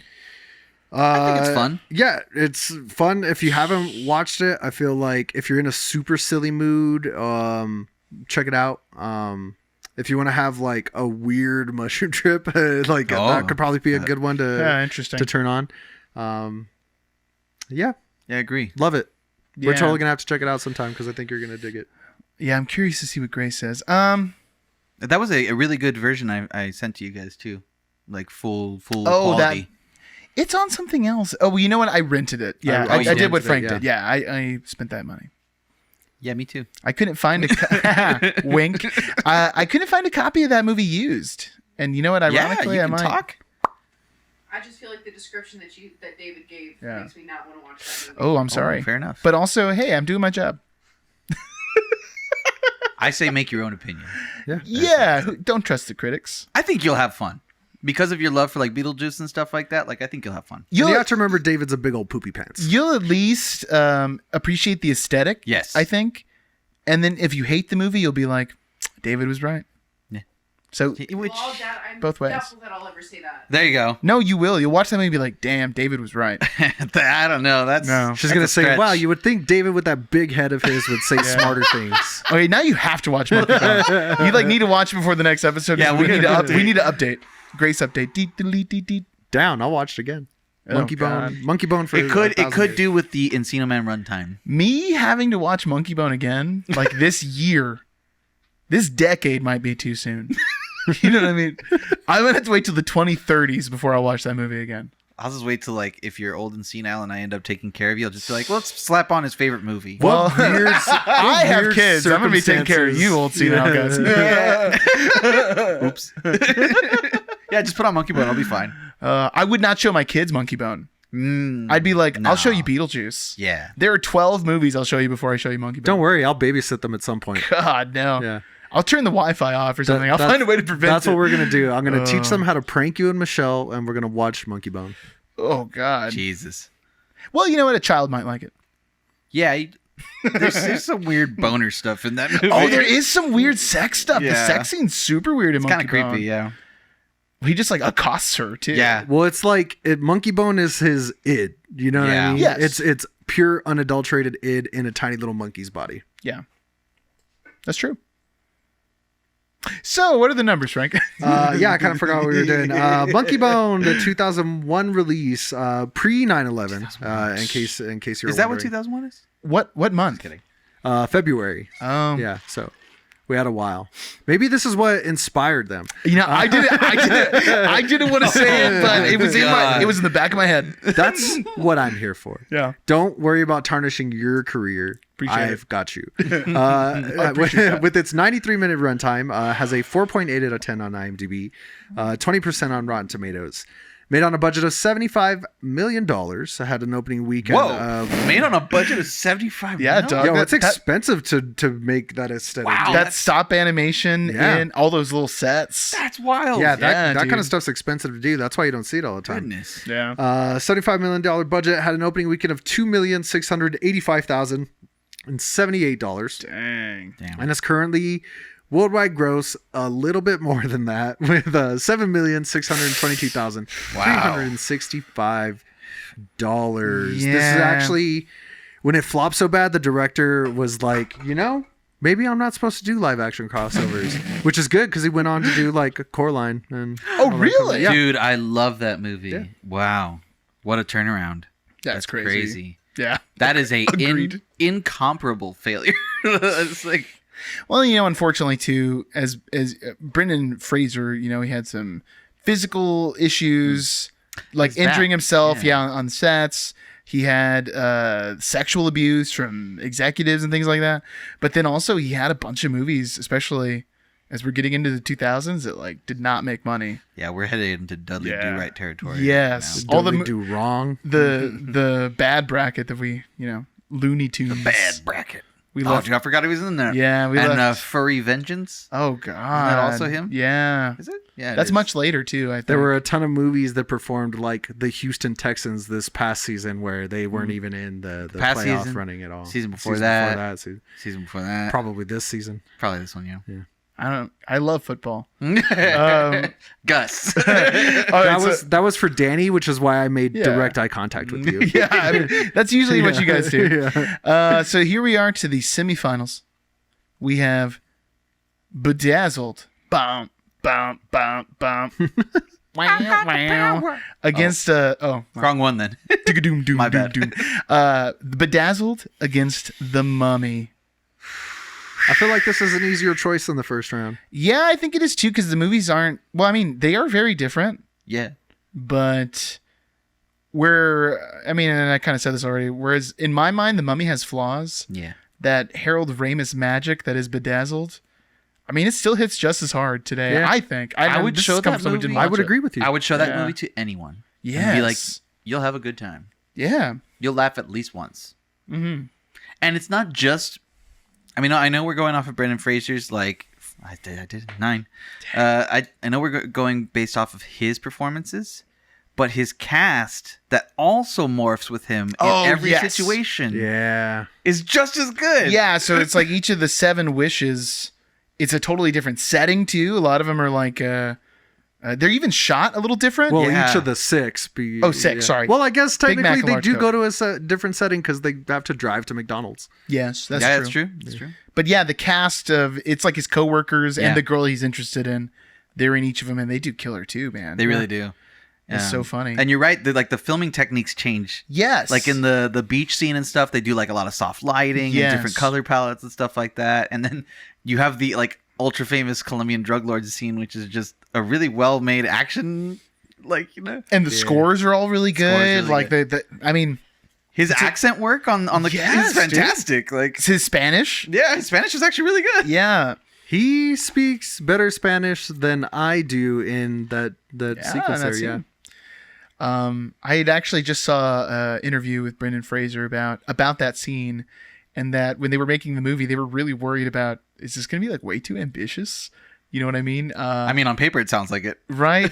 And then it's one of the Monty Python guys. I can't remember his name. Not John Cleese? John Cleese. Okay. That Harold Ramis was having lunch with John Cleese and saying oh, what are you working on? And he's like, well, today we're filming the scene where the joke is that this guy doesn't know he speaks Spanish until he starts speaking Spanish. And John Cleese was just dying of laughter. He thought it was the funniest idea ever. And then Brendan Fraser was like, that's when I knew that we had something at least. If we're making John Cleese laugh. Yeah, that's a pretty good sign. Right? That's a funny man. Imagine the movie without that scene. How weird that would be. It's so good when he goes on like the high school Spanish tangent and like, "Donde está la biblioteca?" I'm allergic to selfish. It's amazing. So good. You know what else I really like about Bedazzled is the and this is a touch that I saw in another Brendan Fraser interview. I'd never noticed it before, but I love the the imagery, the religious imagery, of course, the themes about selflessness and all that. At the end of the movie, there's a shot where it's the two of them, and they're doing that thing where the background is moving rapidly. Oh yeah, and there's one other character who's not moving on the screen. And it's like a Buddhist monk who's like sitting in the foreground. Yeah. It is such an interesting little idea in a comedic movie to just kind of be like, what does that mean? You know what I mean? Yeah. That he's like Zen, that he's one, yeah, that he's without this. He, much like Chris Farley in Beverly Hills Ninja, is one with the universe. Yes. Yeah, it's such an interesting touch. Very surprisingly thoughtful movie, I would say. Yeah, a lot you can pick up from that movie. Like, it could have been very poorly executed. Yes. Thank you, Jesus Christ. That word, I did not execute that line very Scottie well. Pippened you. Thank you so Ironic. much. Had it been like a different team, I could see this movie going very poorly, but they pulled it off so well. You go out there, you get 110%, and you want to win, and you just hope you win. Oh man, the sweat gag too. Oh God. Oh yeah, man, he's just spitting all over that one guy. It's just hilarious. It's a girl, isn't it? No, it's a guy. It's a guy. Yeah, it's so good. So, are we going with Bedazzled? I have to. You have to. Yeah. Like, I feel like it's, if the Mummy was going up against something else, we could argue it a little bit, but just the Mummy being as flawed as it does, having things like the zombie crowd chanting Imhotep's name for no reason. Oh yeah. Like, just to announce that they're coming, so you have time to prepare, I guess. I was the rolling Mummy's my eyes so at that. flawed. Oh yeah, the logic of the Mummy does not hold up to scrutiny. You can't think of it too hard. You also have to add into the account of like, if the Mummy didn't exist, we would have never been inflicted with The Mummy Returns. True. Which and the subsequent. Yeah, one. and I'm gonna like. I remember The Mummy Returns being perfectly fine as a kid. I watched it. It was an amazing sequel. I didn't watch it as much as I watched the first one. I knew that for sure. But man, upon rewatching The Mummy Returns, that movie's just straight garbage. It's the Scorpion King added in it too, man. Oh, and then to even think that there's the Scorpion King, and then I think there's 5 Scorpion King sequels. Really? What? I was looking it up. There's 6 Scorpion King movies. That are just straight to DVD? Oh, yes. Only the first one has The Rock, and then they start adding in these other pro wrestlers, actually. Oh, no. It became one of those, like, film franchise loophole things. Mm-hmm. Like, they did, like, the WWE Present movies. There are ones like that. So we're going to have to do a Mummy series ranking, all 9 films. No, don't make me do it. I'd rather not. No, I'd rather not either. No. Not the bees! Oh, man. I will say, though, I meant to bring this up last time, I love The Mummy as like an introductory horror movie. Yeah. Which I think is so cool. I think awesome. You could show that movie to like a 10-year-old and they're going to be like a little scared. I was scared. There's some scary stuff, even though some of it looks a little bad now. But it's also fun and it's lighthearted. And also, you get the beauty that is, myself as a park goer, I love the Mummy ride. The Mummy ride is one of my favorite rides ever. And it's actually an acting credit for Brendan Fraser and Rachel Weisz, because they do a different kind of story. Oh, they do some scenes for it? Yeah, they do some That's scenes for it. And the Imhotep guy's in it too. And the ride is so fun. It's so fun. Not Billy Zane. Tell Michelle it's not Billy Zane. It's not Billy Zane. One point I wanted to say for when we were getting ready to have the Mummy exit the bracket here was, I think it's really cool that Brendan Fraser ends up playing the lead in this movie, because in Gods and Monsters, he's his character meets the director who did Frankenstein with Boris Karloff, who plays Imhotep in the original Mummy. Wow. Yeah, that's a great point. That's really meta. Man. Yeah. That's a great point. How wild is that? Huh. Yeah. The Mummy, pretty good movie, pretty enjoyable still. Still fun. Amazing set Yeah. Oh, Yeah. yeah. Like Lots of shooting, sand. shooting on location, like shooting. Did they? Yeah, they did. That's awesome. They I didn't shot know in that. like the Middle East or in Egypt, I guess, technically. That's amazing. And that's why the movie looks so rich. Egypt's Yeah. in Africa, isn't And it doesn't look cheap, I think yeah. it still But part of the Middle technically East counts is as in the Middle Africa, East, I think. No, I want to say Northern it's- Africa. Yeah, northern. It's like that little. There's like But I don't think that's Egypt. I think Egypt might Morocco be one and of- Egypt, and I think that it still counts as the Middle East. Leave comments and email to. Yeah, let us know. Uninformed movie reviews. We are but ignorant Americans. Yeah. Mary might know. Yeah, she might know. I think she's from there. Can I call a friend? Did you already give yeah. the mummy numbers? Yeah. I did not Let's give the put it mummy to bed. numbers. Well, yeah, I I wanna pulled it know up. these, yeah. I just got distracted with my Boris Karloff. Oh, I love that. pageant. Yeah, as I was watching Gods and Monsters, I was like, huh, that's weird. That's a funny connection. Life is weird, you know? Yeah. Yeah.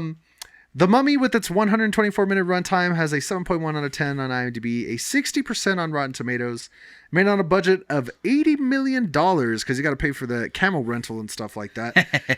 Had an opening weekend of $43,369,635 and has gone on to worldwide gross $415,933,406. Well, this is why you have 6 Scorpion King movies. That's how it happens. An attempted sequel.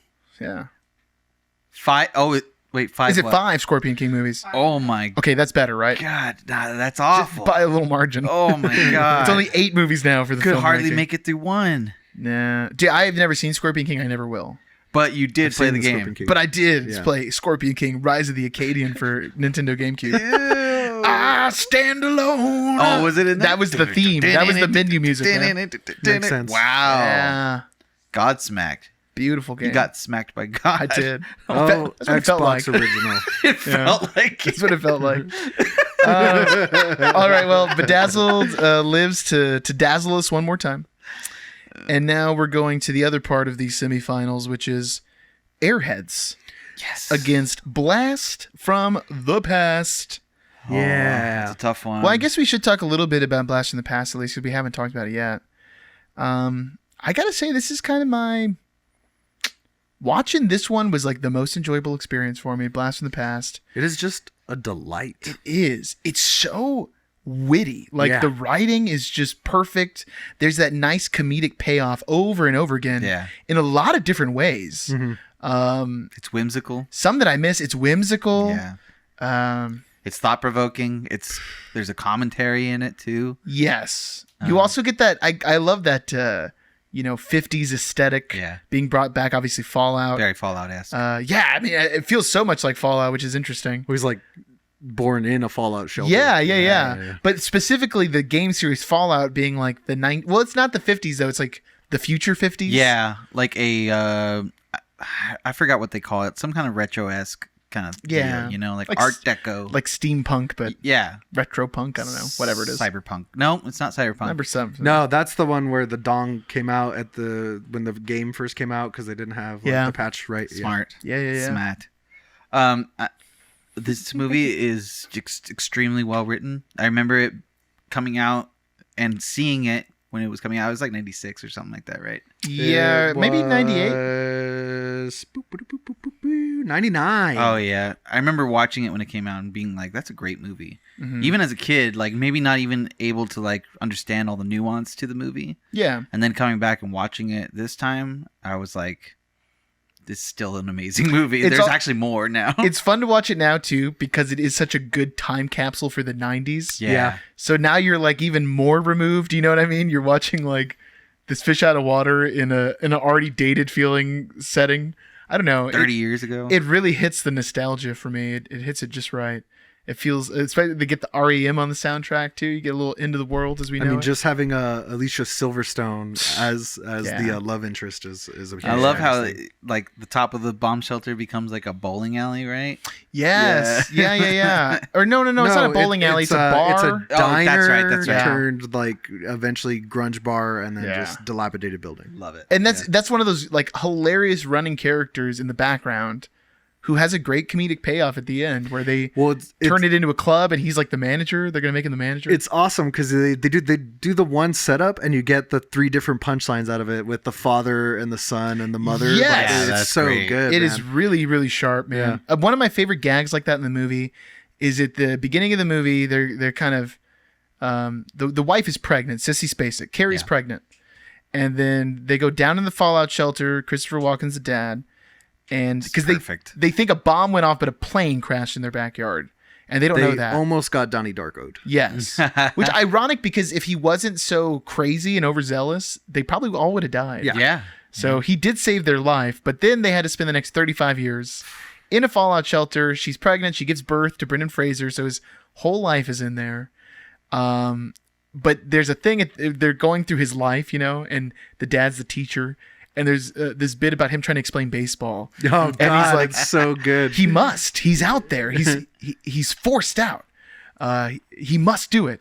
And then it comes up over and over again in the movie, like, I still don't understand baseball. But then at the end of the movie, when Alicia Silverstone's introduced, his dad is giving him the sex talk because he's 35 and he's never going to do it. And then the sperm goes into the egg, and he's like, "But why?" And he's like, "Because he must. Because he's out there. He must do it." And I'm like, "This is amazing. This is the best get it, joke coming around." And it's like two things he can't comprehend: either baseball and how like pregnancy works. Yeah, man, it is so funny. I've also been doing the Christopher Walken, since we watched that movie. God, yeah, so many good little 50s mannerisms and. Yeah. It's endearing, man. It's a magical movie. Yeah. And a great premise, and just executed perfectly on that premise too. Yeah, I could see, I don't know where you guys stand on this yet, but, and again, it's probably because I don't have any nostalgic value for Airheads either, being such a new experience, whereas Blast from the Past, I've loved that movie for a long time. But they're both comedies, and I think Blast from the Past is just more consistent. And it's just like a little bit smarter. Yeah. Delivers a little bit more. Well, a lot of it smarter. Not that there's not good bits in Airheads, but this one is like really well thought out. Well, they're both fun premises and everything like that, but Blast from the Past is so much more grounded in reality. You don't have to suspend any disbelief. Yeah. Like you could totally see something like this happening. Like this could totally just happen. Like I'd be like, whoa, that's nuts. But I could see this being like a news story. Oh, we just found out these people have been living in a bunker because they thought this whole thing happened. I have a ton of nostalgic value for Airheads as well as Blast from the Past, but I mean, I'll vote for Blast from the Past all day here. I mean, you're telling me that's exciting. It excels past, there's three of you. You can't exactly be lone if there's three of you. Yeah, which is a funny bit too. It is funny. That's great. But it's also just pluralize. You can't pluralize Lone Ranger. That's actually a great example, man, because that joke does come back in the movie, and the joke is let's do the joke again. Yeah. Whereas Blast from the Past is like, okay, now we've established it. Let's like change the perspective, flip it on someone. Yeah. Man, yeah. I agree that it needs to be Blast from the Past because even though I have like a fanaticism for Airheads, it's based mostly off of nostalgia. Yeah. I have to acknowledge that Blast from the Past is objectively a better movie and more grounded in reality, and also it would just hold up better for anyone of any age to watch. You know what I mean? It's very accessible, yeah. Yeah. Even just like thinking about like the final scene in each movie, them playing in prison and Airheads, it's like, I can see why you had to do this scene. And just something as simple as Christopher Walken measuring the distance between his lawn furniture and that weird robotic motion is so good. It's so funny. Because, in Christopher Walken's head, he's like, I have perfectly... my wingspan is exactly 3.5 feet. So this 50s dad spent so much time already getting the perfect layout for like his backyard. You know what I mean? It's got to be back to spec. Yeah. So good. And it's just that good. It's just better.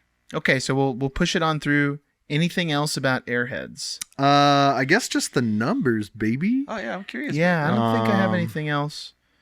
I mean, somebody should put Airheads back into the print because I would like to own a copy of it, or at least just stream it somewhere. That was weird. I can't believe it's not even on like Freevee Tubi or like Tubi. Yeah. Like that's astonishing. Something's going on with that one. We need to like dig into that a little bit. That's how I watched Gods and Monsters. I watched it on Tubi. Yeah, so I was surprised it wasn't on. It's like that lady who essayed Brendan Fraser. That's like her final like thing, trying to like ruin him. She's just keeping Airheads from everybody. Yeah, man. With its 92-minute runtime, has a 6.1 out of 10 on IMDb, a 29% on Rotten Tomatoes.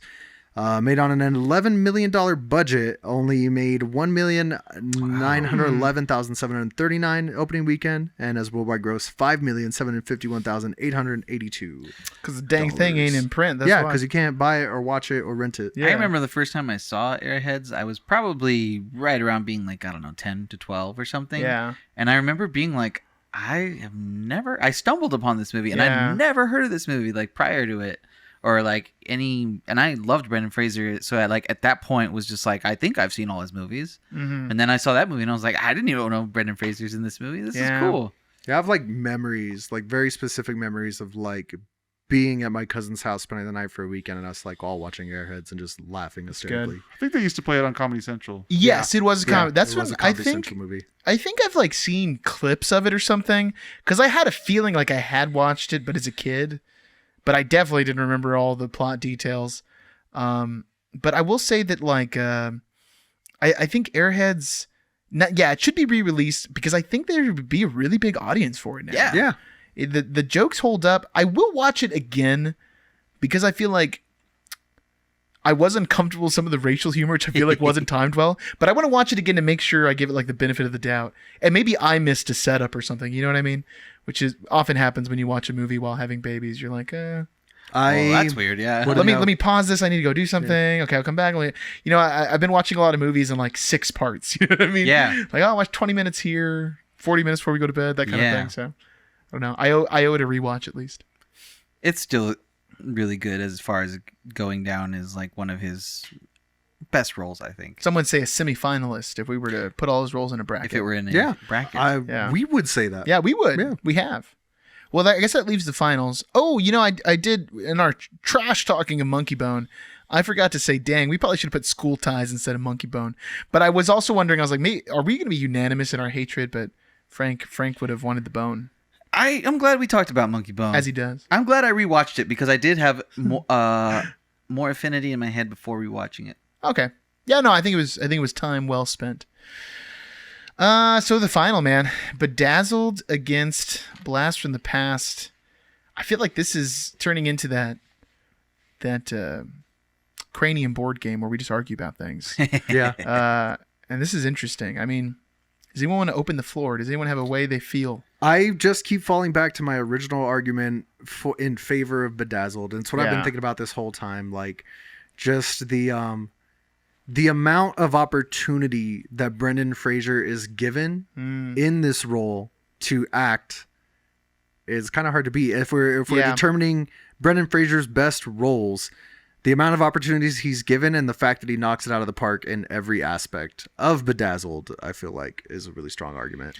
This is Bedazzled versus Blast from the Past. Blast from the Past for the final.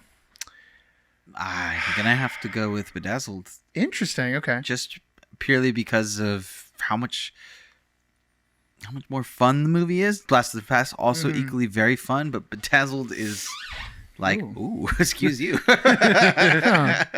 Pardon my French. I don't know if that came up in the microphone, but I'm definitely going to turn the volume Speaking up on of your channel when blasting. that happens, yeah. You need to get away from this wall. So for me, I have a really good time watching Bedazzled, and more audible laughter, more of a, I don't know, man. That's a tough. This is really hard because I feel like they're both really good comedies. Yeah. Blast from the Past is a little more romantic comedy. Yeah. Family movie kind of. Family movie. Yeah. Bedazzled is a little more, not adult necessarily, but a little raunchy. It's definitely raunchier for sure. I mean, you toss Elizabeth Hurley in as a sexy devil. Oh, have mercy. But There's then only also so much you can do. But also like the joke of how attractive she is too. Like they poke fun at it. Yeah. It's done smartly. I don't know, man. I kind of am leaning, honestly, a little more towards Blast from the Past. Maybe just because watching Blast from the Past now still feels like strangely a little more fresh. Whereas Bedazzled I've seen so many times. I know it inside and out that it's lost a little bit of enjoyment, but that's a really strong argument. I would say that argument holds ton of validity, which is why Signs is a better movie than The Sixth Sense. Really? You guys have seen Sixth Sense more than you've seen Signs? I would say I've only seen The Sixth Sense like 4 or 5 times maybe. Yeah, I don't know. I've seen Signs more than The Sixth I've Sense. seen Signs so for many sure. No, yeah. And to get into it, no, I just saw an opportunity for a jab. that's fair. Although, you know what? To be fair, I want to say in the Tarantino episode, you made the argument I'm making about Reservoir Dogs, and I was like, "That's a lame argument, Frank." And now here I am making the argument of like, but honestly, I don't know. I would be happy with either. I think Bedazzled is the darling expected pick. Yeah. Whereas Blast from the Past is like a little bit more of an underdog. I don't know. Maybe I agree. that's why I'm rooting for it. But I'm fine either way. I feel like if I'm going off of a gut reaction, I have to go for Bedazzled, I think. Okay. Yeah, not to say that there's anything wrong with Blast from the Past. There's a reason it made it to the final round. You know what I mean? Yeah. And I can't recommend it enough if you've never seen Blast from the Past. It's I feel like gem and delightful are like the perfect words to describe it. It's just such a tight little package with such a good payoff. Yeah, I know you love tight little packages. Love a tight little package. Yeah. Sorry, I got distracted. But and I'm off my track. I feel like Case in point. Bedazzled just sits so much harder. Yeah, like Blast from the Past is a fun little gay 90s like 50s romp, but Bedazzled has that like rock and roll fun time hot lady in a leather suit driving a Lamborghini factor that just takes the edge. If you put Bedazzled on in a crowd of people that hadn't seen it, like they would still have a blast. From the past, because it came out a while so ago. we take 100 people who've never seen either. Yeah. Of various demographic, put them in a theater, double feature. I feel like people would vote for Bedazzled. Yeah, they might. They might. Think so. I think though the Blast from the Past is a little more universal. Yeah. I think there's a few people who'd be turned off by a certain idea in Bedazzled, but not a lot. Yeah. There's a couple penis humor jokes. Yeah, maybe. a little immature. Some people would be like, I don't know, but but man, there's some parts of that are undeniably Well, it would funny. probably offend the ultra religious, which in my book gives it more points. Although it's a pro-religion movie. Do you have a point to make? It is a pro-religion movie. My parents are both extremely religious, and their favorite movie is Bedazzled. Yeah, Their favorite movie is Bedazzled. The movie is about. That's wild. Is about. I mean, God saving you. Yeah. Like it's a movie of It's redemption. a very James Wan-esque. Yeah, it's the whole line of it's almost as pro-religion as Signs. the whole line of what does wise black man in the cell tell him? Your soul was never yours to sell. Yes. yeah. Magical black man. That scene I always just kind of omit from my mind, but the ending of the movie. Yeah, we have to at least. I think we at least agree that Blast from the Past has a stronger ending. Yes, than Bedazzled does. Well, I mean, as far as Blast from the Past, Blast from the Past is a perfect ending. I will say that, but if we're going into this with the idea of which of Brendan Fraser's roles are the best, I feel like that's where Bedazzled takes the edge. You know, lots to choose from. I do love the assortment of characters, but Blast from the Past is a nice, fully realized character. Yeah, like the way that Adam acts is so perfect, and it's constantly hilarious. Like because he is so clearly clueless. Yeah, and removed that's from not society just because of Alicia Silverstone. Yes, exactly. Zing. One of the scenes I really love in that movie is like when he's in the Holiday Inn and he opens up the thing and he's like terrified at night from all the lights. Oh yeah. He like stumbles back. I was like, this is a scene that should have been in Encino Man. Well, I thought the gag was like way better. I thought the gag was the height, not the lights, because he had lived his whole life underground. Because it happens when the guy tells him like, yeah, up here on the X floor, The and he's 13th like, floor, or 18th floor. The 18th floor. Like, what are you talking about? Oh my God, I'm in the sky. Interesting. I always assumed it was the lights, but they have lights underground. Not a city full of lights, man. He's never seen further than 30 feet. You know what I mean? like the setup to that joke was, hey, you're on the 13th floor. And he's like, what do you mean 13th floor? And he's like, holy crap, this is terrifying. Well, the setup to the joke is he says, I guess people look older up here. Because in his mind, he's like, people living on the surface because of radiation. Yeah. And the guy's like, up here on the 18th floor? And he's like, I guess that's what we call this. He doesn't know what floors are. Well, he might. He's very well educated. Anyways, any last words on Blast from the Past? Numbers, I guess. Our runner-up. So we are going to go with Bedazzled. Yeah. Well, I mean, you guys are pro Bedazzled. Yeah. That's how. And I'm totally okay. I love Bedazzled. It's fantastic. Yeah. Blast from the Past. 112-minute runtime with a current 6.7 out of 10 on IMDb and a 58% on Rotten Tomatoes. Criminally low. Made on a budget of $35 million. Had an opening weekend of $7,771,066. But has gone on to worldwide gross $40,263,020. You know, it would be a really good movie pairing with this one. Pleasantville? Pleasantville. Yeah. That's what I was thinking of. That just sounds like a nice afternoon. Yeah, just like playing with the 50s aesthetic. Yeah. Yeah, it's nice. Pleasantville is a journey. I feel like. Yeah. I feel like it takes the premise a little more emotional. Yeah, way more emotional. Yeah. Well, and also a little more science fiction because he's inside a TV. You know what I mean? Right.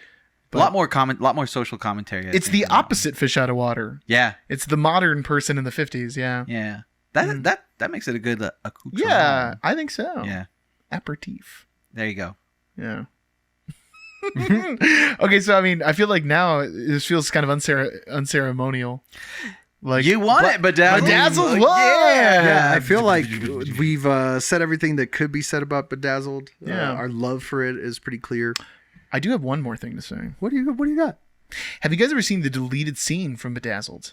No. So they did an alternate. Is there a giant octopus with the kids in the cave and stuff like that? Yes. No, there's an opposite dream. I want to say that originally they weren't going to go with the basketball one. Oh, that would have been a crime. Or maybe it was a different one. I can't tell you for sure which one that wasn't going to be there, but there was a wish of him becoming a rock star. Oh. And you can find it, well, it's on the DVD, of course, but I'm sure it's on YouTube. They could have just done an Airheads. It's a whole nother one, though. You know what I mean? It's like another little gag, and that's awesome. Him dressed up as a rock star, so... If you love Bedazzled, like his alternate wish is like his character after the events of Airheads. Yes, I guess so. That'd have been sick. Yeah, after getting out of the clink. Yes. So that's if you're a big Bedazzled fan, check that out if you haven't. It's fun just to be like, ooh, there's one more. Dang. Yeah. Yeah, I mean, it was definitely in my my head that it was going to be between this, Blast from the Past. Maybe The Mummy if some reason we were on a kick. Yeah. But I'm glad Bedazzled took the crown. Great movie. S tier. Yeah. Yeah. Well, Brendan, the man, the myth, the legend, we honor you. And we won't do another one of these because there's not another 8 movies I want to watch that have Brendan Fraser. Welcome back. We loved you. Yeah, seriously. I hope it goes on to do more great things. Yes, yeah. Continue to wear your cute little cowboy hat, Brendan Fraser. Which actually kind of is a nice little segue into, we'll do some, what are we up to kind of thing. But so did you guys watch the Oscars or like at least read about it or anything? I read about it. I didn't watch it because Last of Us was the same night. Yeah. And I care more about one. Yeah. I don't pay attention to the Oscars in the same way I don't pay attention to any other work communities like accolades. You know what I I mean? Like interesting. Yeah. Gotcha. Like it's a trade show. Yeah, like not even deal, you know not even I mean? the AVN. I thought you'd be all about that too. No. Darn. Well, I mean, to be fair though, it is a trade show for like something that we watch a ton of Games and do reviews of. You know what I mean? Oh yeah, that too. Yeah. Hey, but we're uninformed. Yeah, I'm trying to stay on brand. Well, kudos to you. Well, anyway, channel favorite, Everything Everywhere All at Once, won like 6 or 7 Oscars. Is it 6? Wow. So it won Best Director to the Daniels, Best Screenplay. It won Best Supporting Actress for Jamie Lee Curtis, which is honestly the one that I feel like a little stretch. Michelle Yeoh wins Best Actress. I could see that. Did they win best gag involving a raccoon? Or a rock? Yes. And hot dogs. Nice. And Ke Huy Quan wins Best Supporting Actor. That's awesome. There's one more that I'm forgetting, man. Which editing. They won editing. Oh, well, yeah, I can see that. I mean, strong editing. Yeah. And apparently their editors didn't go to school for editing. They like learned from YouTube tutorials or something. Dude, it's something like crazy self-taught. We're in a crew new era. Yeah. You can learn like how 5 to do people. Anything on YouTube. Yeah. I learned how to rebuild the brakes on my truck on YouTube. I didn't die. It's true. Did learn He's a lot still of car here. stuff on Yeah. YouTube. He's still here.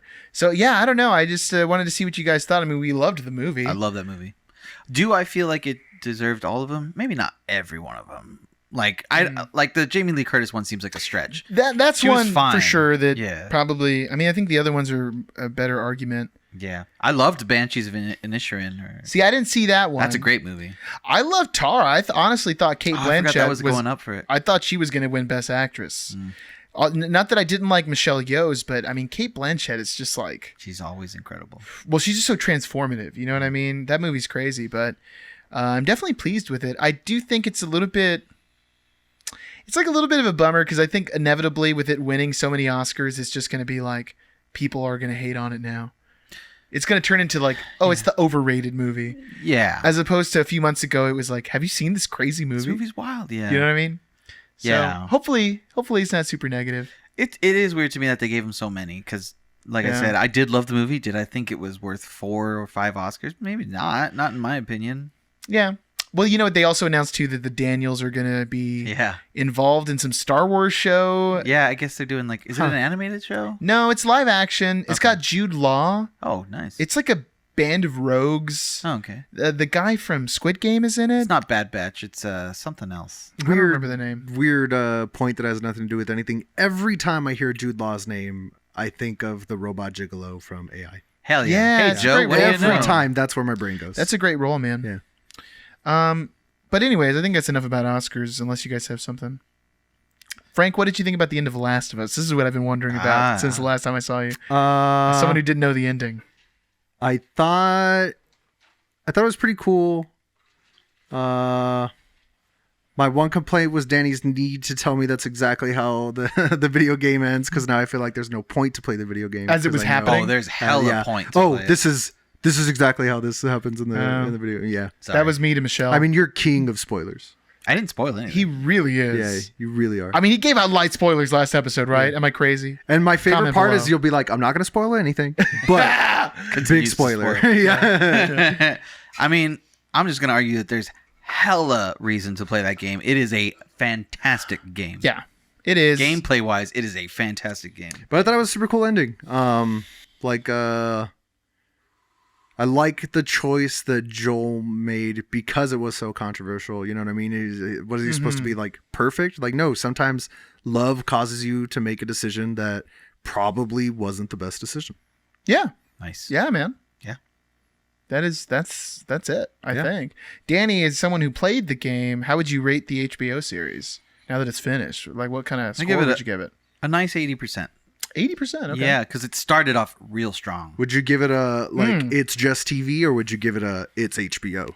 Oh, it's definitely of HBO quality. 100%. Yeah. And I love Craig Mazin, the guy who's making it. And I'm surprised Neil Druckmann has so much to do with it. The gameplay director, the game director, the maker of the game.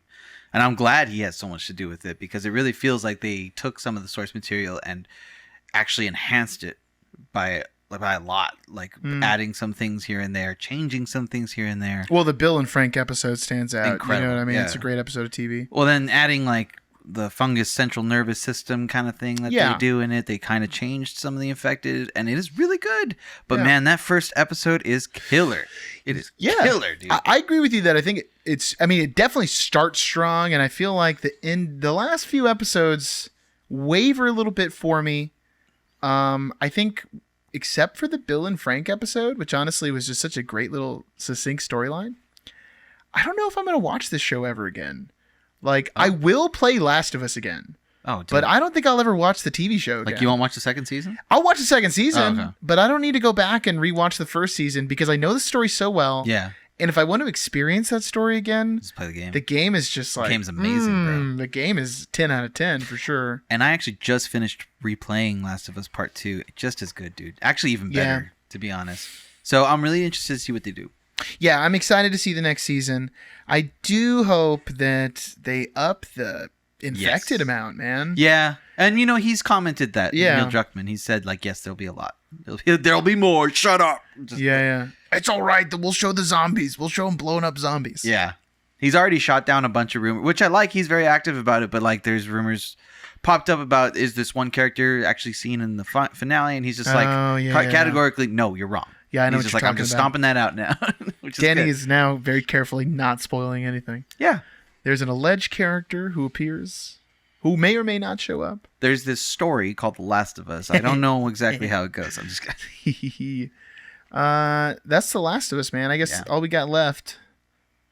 what's left of us to do is, anyone got anything they want to talk about? Anything they're watching? No, mostly was just watching a bunch of Brendan Fraser movies. Fair enough. I was watching man. Brendan Fraser movies and Colorado Avalanche games. That's what I've been up to. Wow. Yeah. Nice. Dad mode over here. Oh, what you got? Oh, Free Guy with Ryan Reynolds is actually a pretty decent movie. Free Guy. I do like that movie. Have you seen it? Yeah, it's cute. Okay. It's Yeah, a cute that's a great movie. I went and saw it with Michelle because she just loves Ryan Reynolds. Yeah, it's a fantastic one. I thought it was really funny. I think it's funny when all the streamers show up. Yeah. You know what I mean? Yeah. That's like a funny little gag. I also really love Joe Keery, man. Something about Joe Keery. I don't know what it is. He's Joe Keery.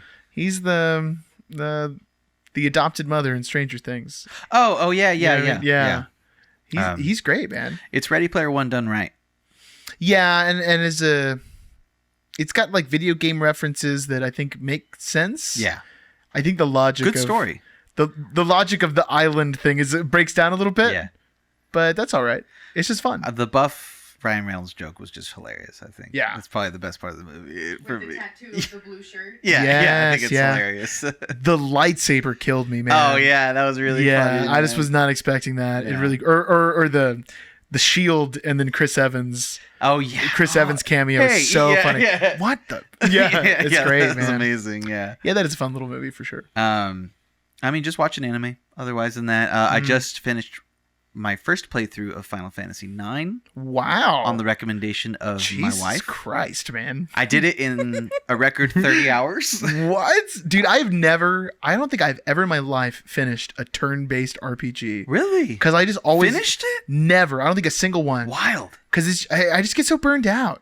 That's fair. You know what I mean? Well, if you're doing everything, I was just doing strict story. I wasn't that's smart. I wasn't like going deep in the depths, finding optional bosses. Yeah. Like, nah. I was just, but for strict story, like 30 hours, like it's still, I did it in a week and a half. Dude, that's a lot. Yeah.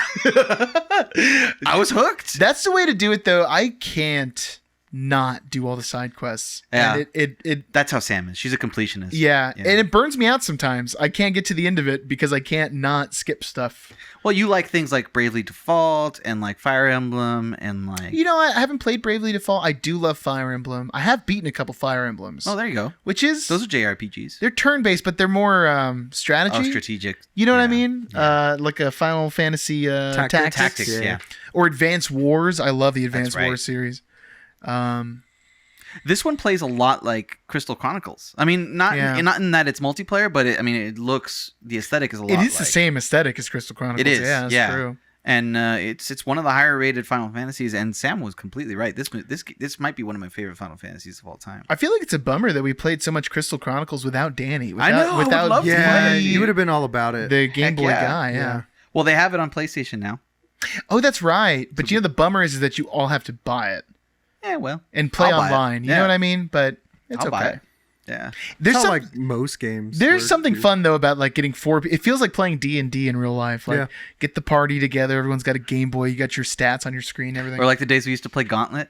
Oh yeah, That was man. a good We time. played a Remember lot that? of Gauntlet, dude. Dude, Gauntlet was great. man. Yeah, I'm still missing some capes. So if anybody ever wants to throw down on some We need Gauntlet, to. hit your boy up. I'm down, dude. But you have to find the day. That's the tricky Yeah. part about the cape.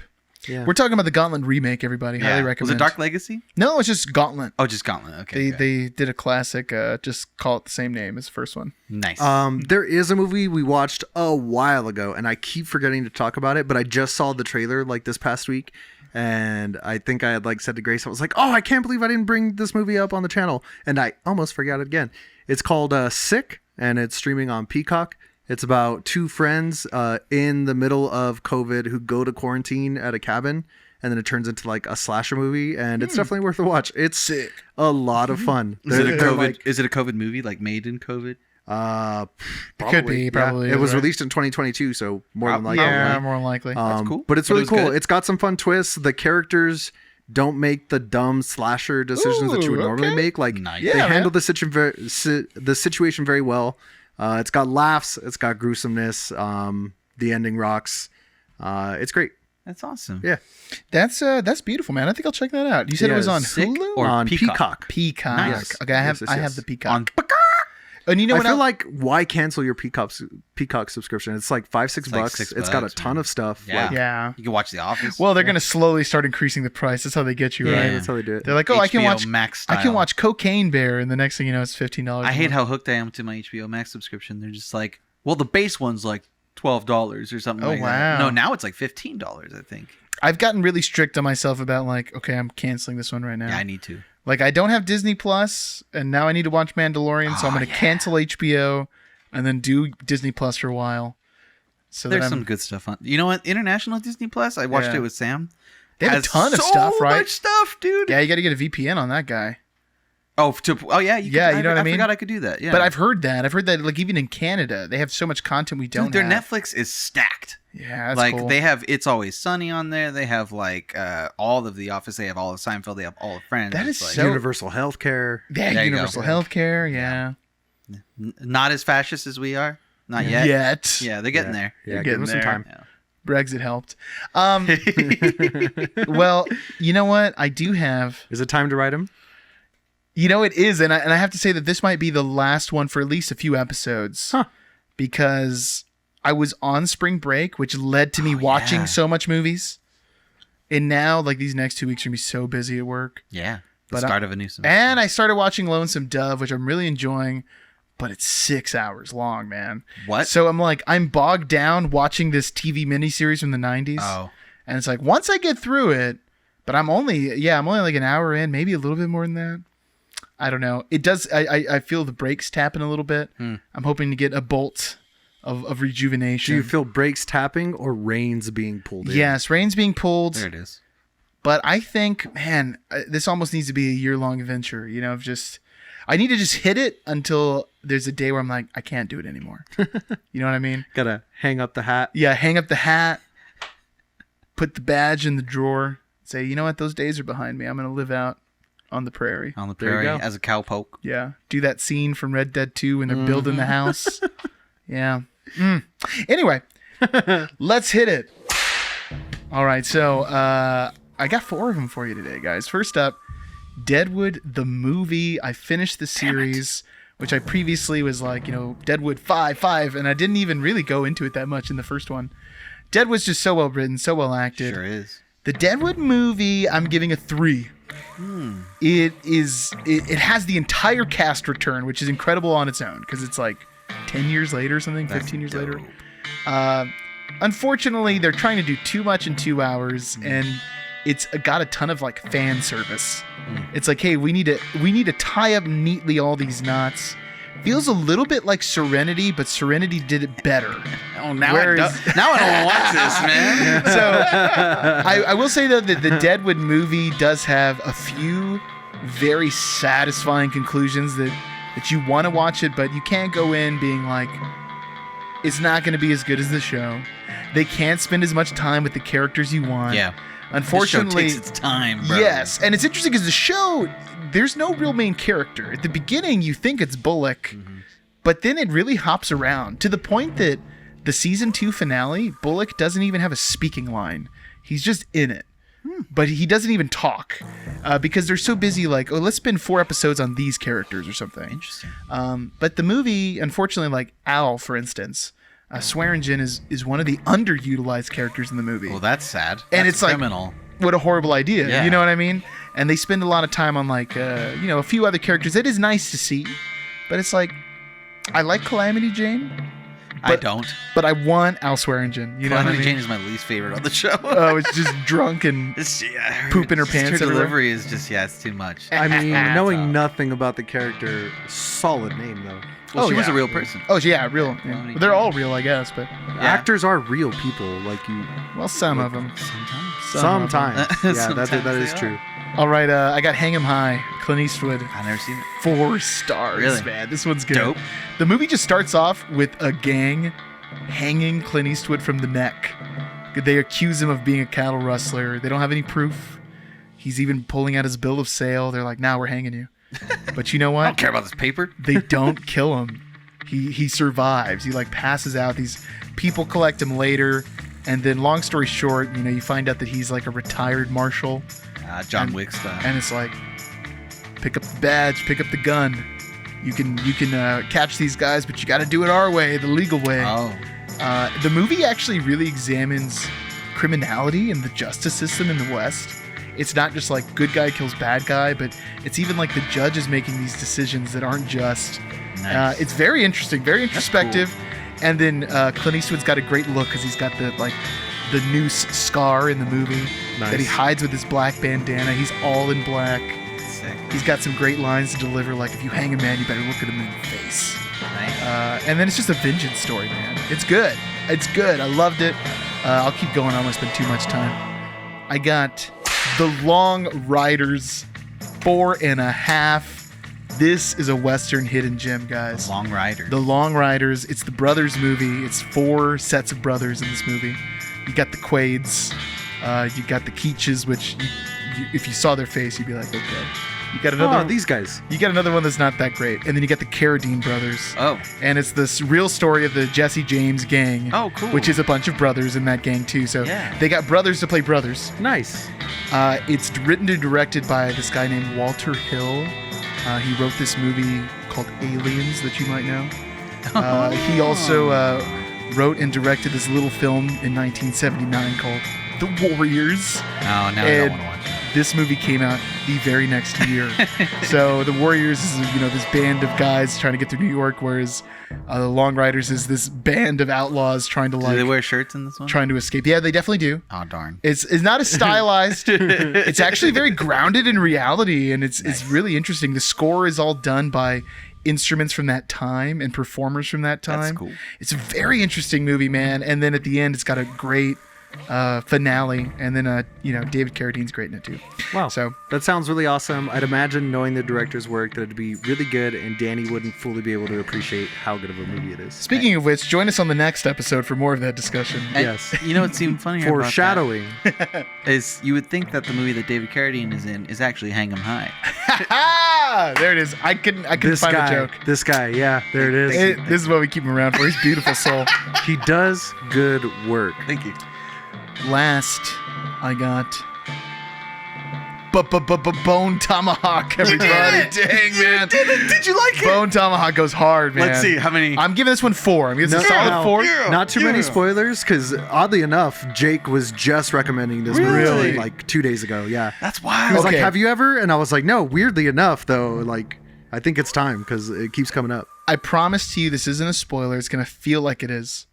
There's a scene of violence in this movie that might be the most grotesque thing I've ever seen in film. Yeah. And me telling you that and you being like, oh, well, then I'm going to be ready for it. You will not be ready for it. Yeah, dude. No amount of me telling you about the scene could prepare you for what happens. It is horrifying. Jake pitched it to me as like, it almost seems like a lost Tarantino script. Yeah. I could see that. To me, it feels like Old West Descent. Okay. Yeah, but not in a brutal. cave, like just out in the West. And the idea is basically like a tribe of Native Americans is like this feral cannibal society, and then it becomes cowboys versus cannibals. That's the premise of the movie. Yeah. But man, Kurt Russell's killer, dude. You got Night Owl in there, Patrick Wilson, and I'm forgetting his name now, but Jack from Lost. Oh yeah, I don't remember his real name. He's great in the movie, Yeah, dude. He is he is. hilarious. And then also the dad from Step Brothers is in it too. But Nice. Yeah. the movie's really good. It's this guy's first film. That's weird. And I think there's just a few moments in the movie where I'm taken out because of some weird choices. That's why I'm giving it a 4. Fair enough. But it's a great narrative at the beginning, great drama that turns into this like insane ride, dude, where Bone Tomahawk is excellent. One of those U-turn movies. Where he's Yeah. like, I didn't see this coming. For sure. And it's a nice like horror western crossover, which you don't see a lot. Yeah. So we got to celebrate it. Bone Tomahawk, man. Yes. What a nice note to... I'm glad that was. Yeah. Yes, dude. Excellent, excellent. I gave it to my dad. I was like, you need to watch this. Nice. I'm so excited for him to check it out and see what he thinks. But Awesome. yeah, man. Yeehaw. I did end up checking out Cowboys and Aliens. Yeah, what'd you Did think? you like it? Fun. Yeah, it's It a was fun- way more it's a fun than I fun thought movie. it was going to be. It's a good time, right? Yeah, I do Yeah. have Grace to thank for that. She was like, no, we had like a lull one day, and she was like, we should watch Cowboys and Aliens. I was like, you know what? I'm down. And that was a lot of fun. Isn't it weird how in that movie you're just like, you're like, I don't know, you have an idea of it going into it, and then when the opening scene starts, you're like, oh, that's actually pretty cool. Yeah. Yeah. Like, Oh, all right. Okay. Yeah. It's just the premise is like a really good plot. Well, the premise, like elevator pitch, Yeah. that's what turned me away originally. Was like, I'm not gonna watch this movie. That seems really dumb, if I'm being honest. But as soon as you start watching it, you're like, okay, yeah. And like, what did it for me too was like just scrolling through the IMDb really quick, and I was like, oh my god, this cast. There's so many great actors in this Daniel movie. Craig kills it. Surprising, man. really. Yeah. Harrison Ford's great in it too. It's awesome. It's an awesome Really movie. good. Yeah. Well, I mean, that's it for this episode, man. What a nice little episode. Oh yeah. Next time, we're deep diving on a movie of real culture since Danny is gone. We're digging. You haven't even told me, so We're digging into the Warriors, man. Oh, okay. Yeah. Well, Which gang should we be? I'll be having a good the time. Warriors, Damn, the obviously, Warriors, right? Yeah. obviously. I'm Cowboy, obviously. Not given the setting. they're coming again.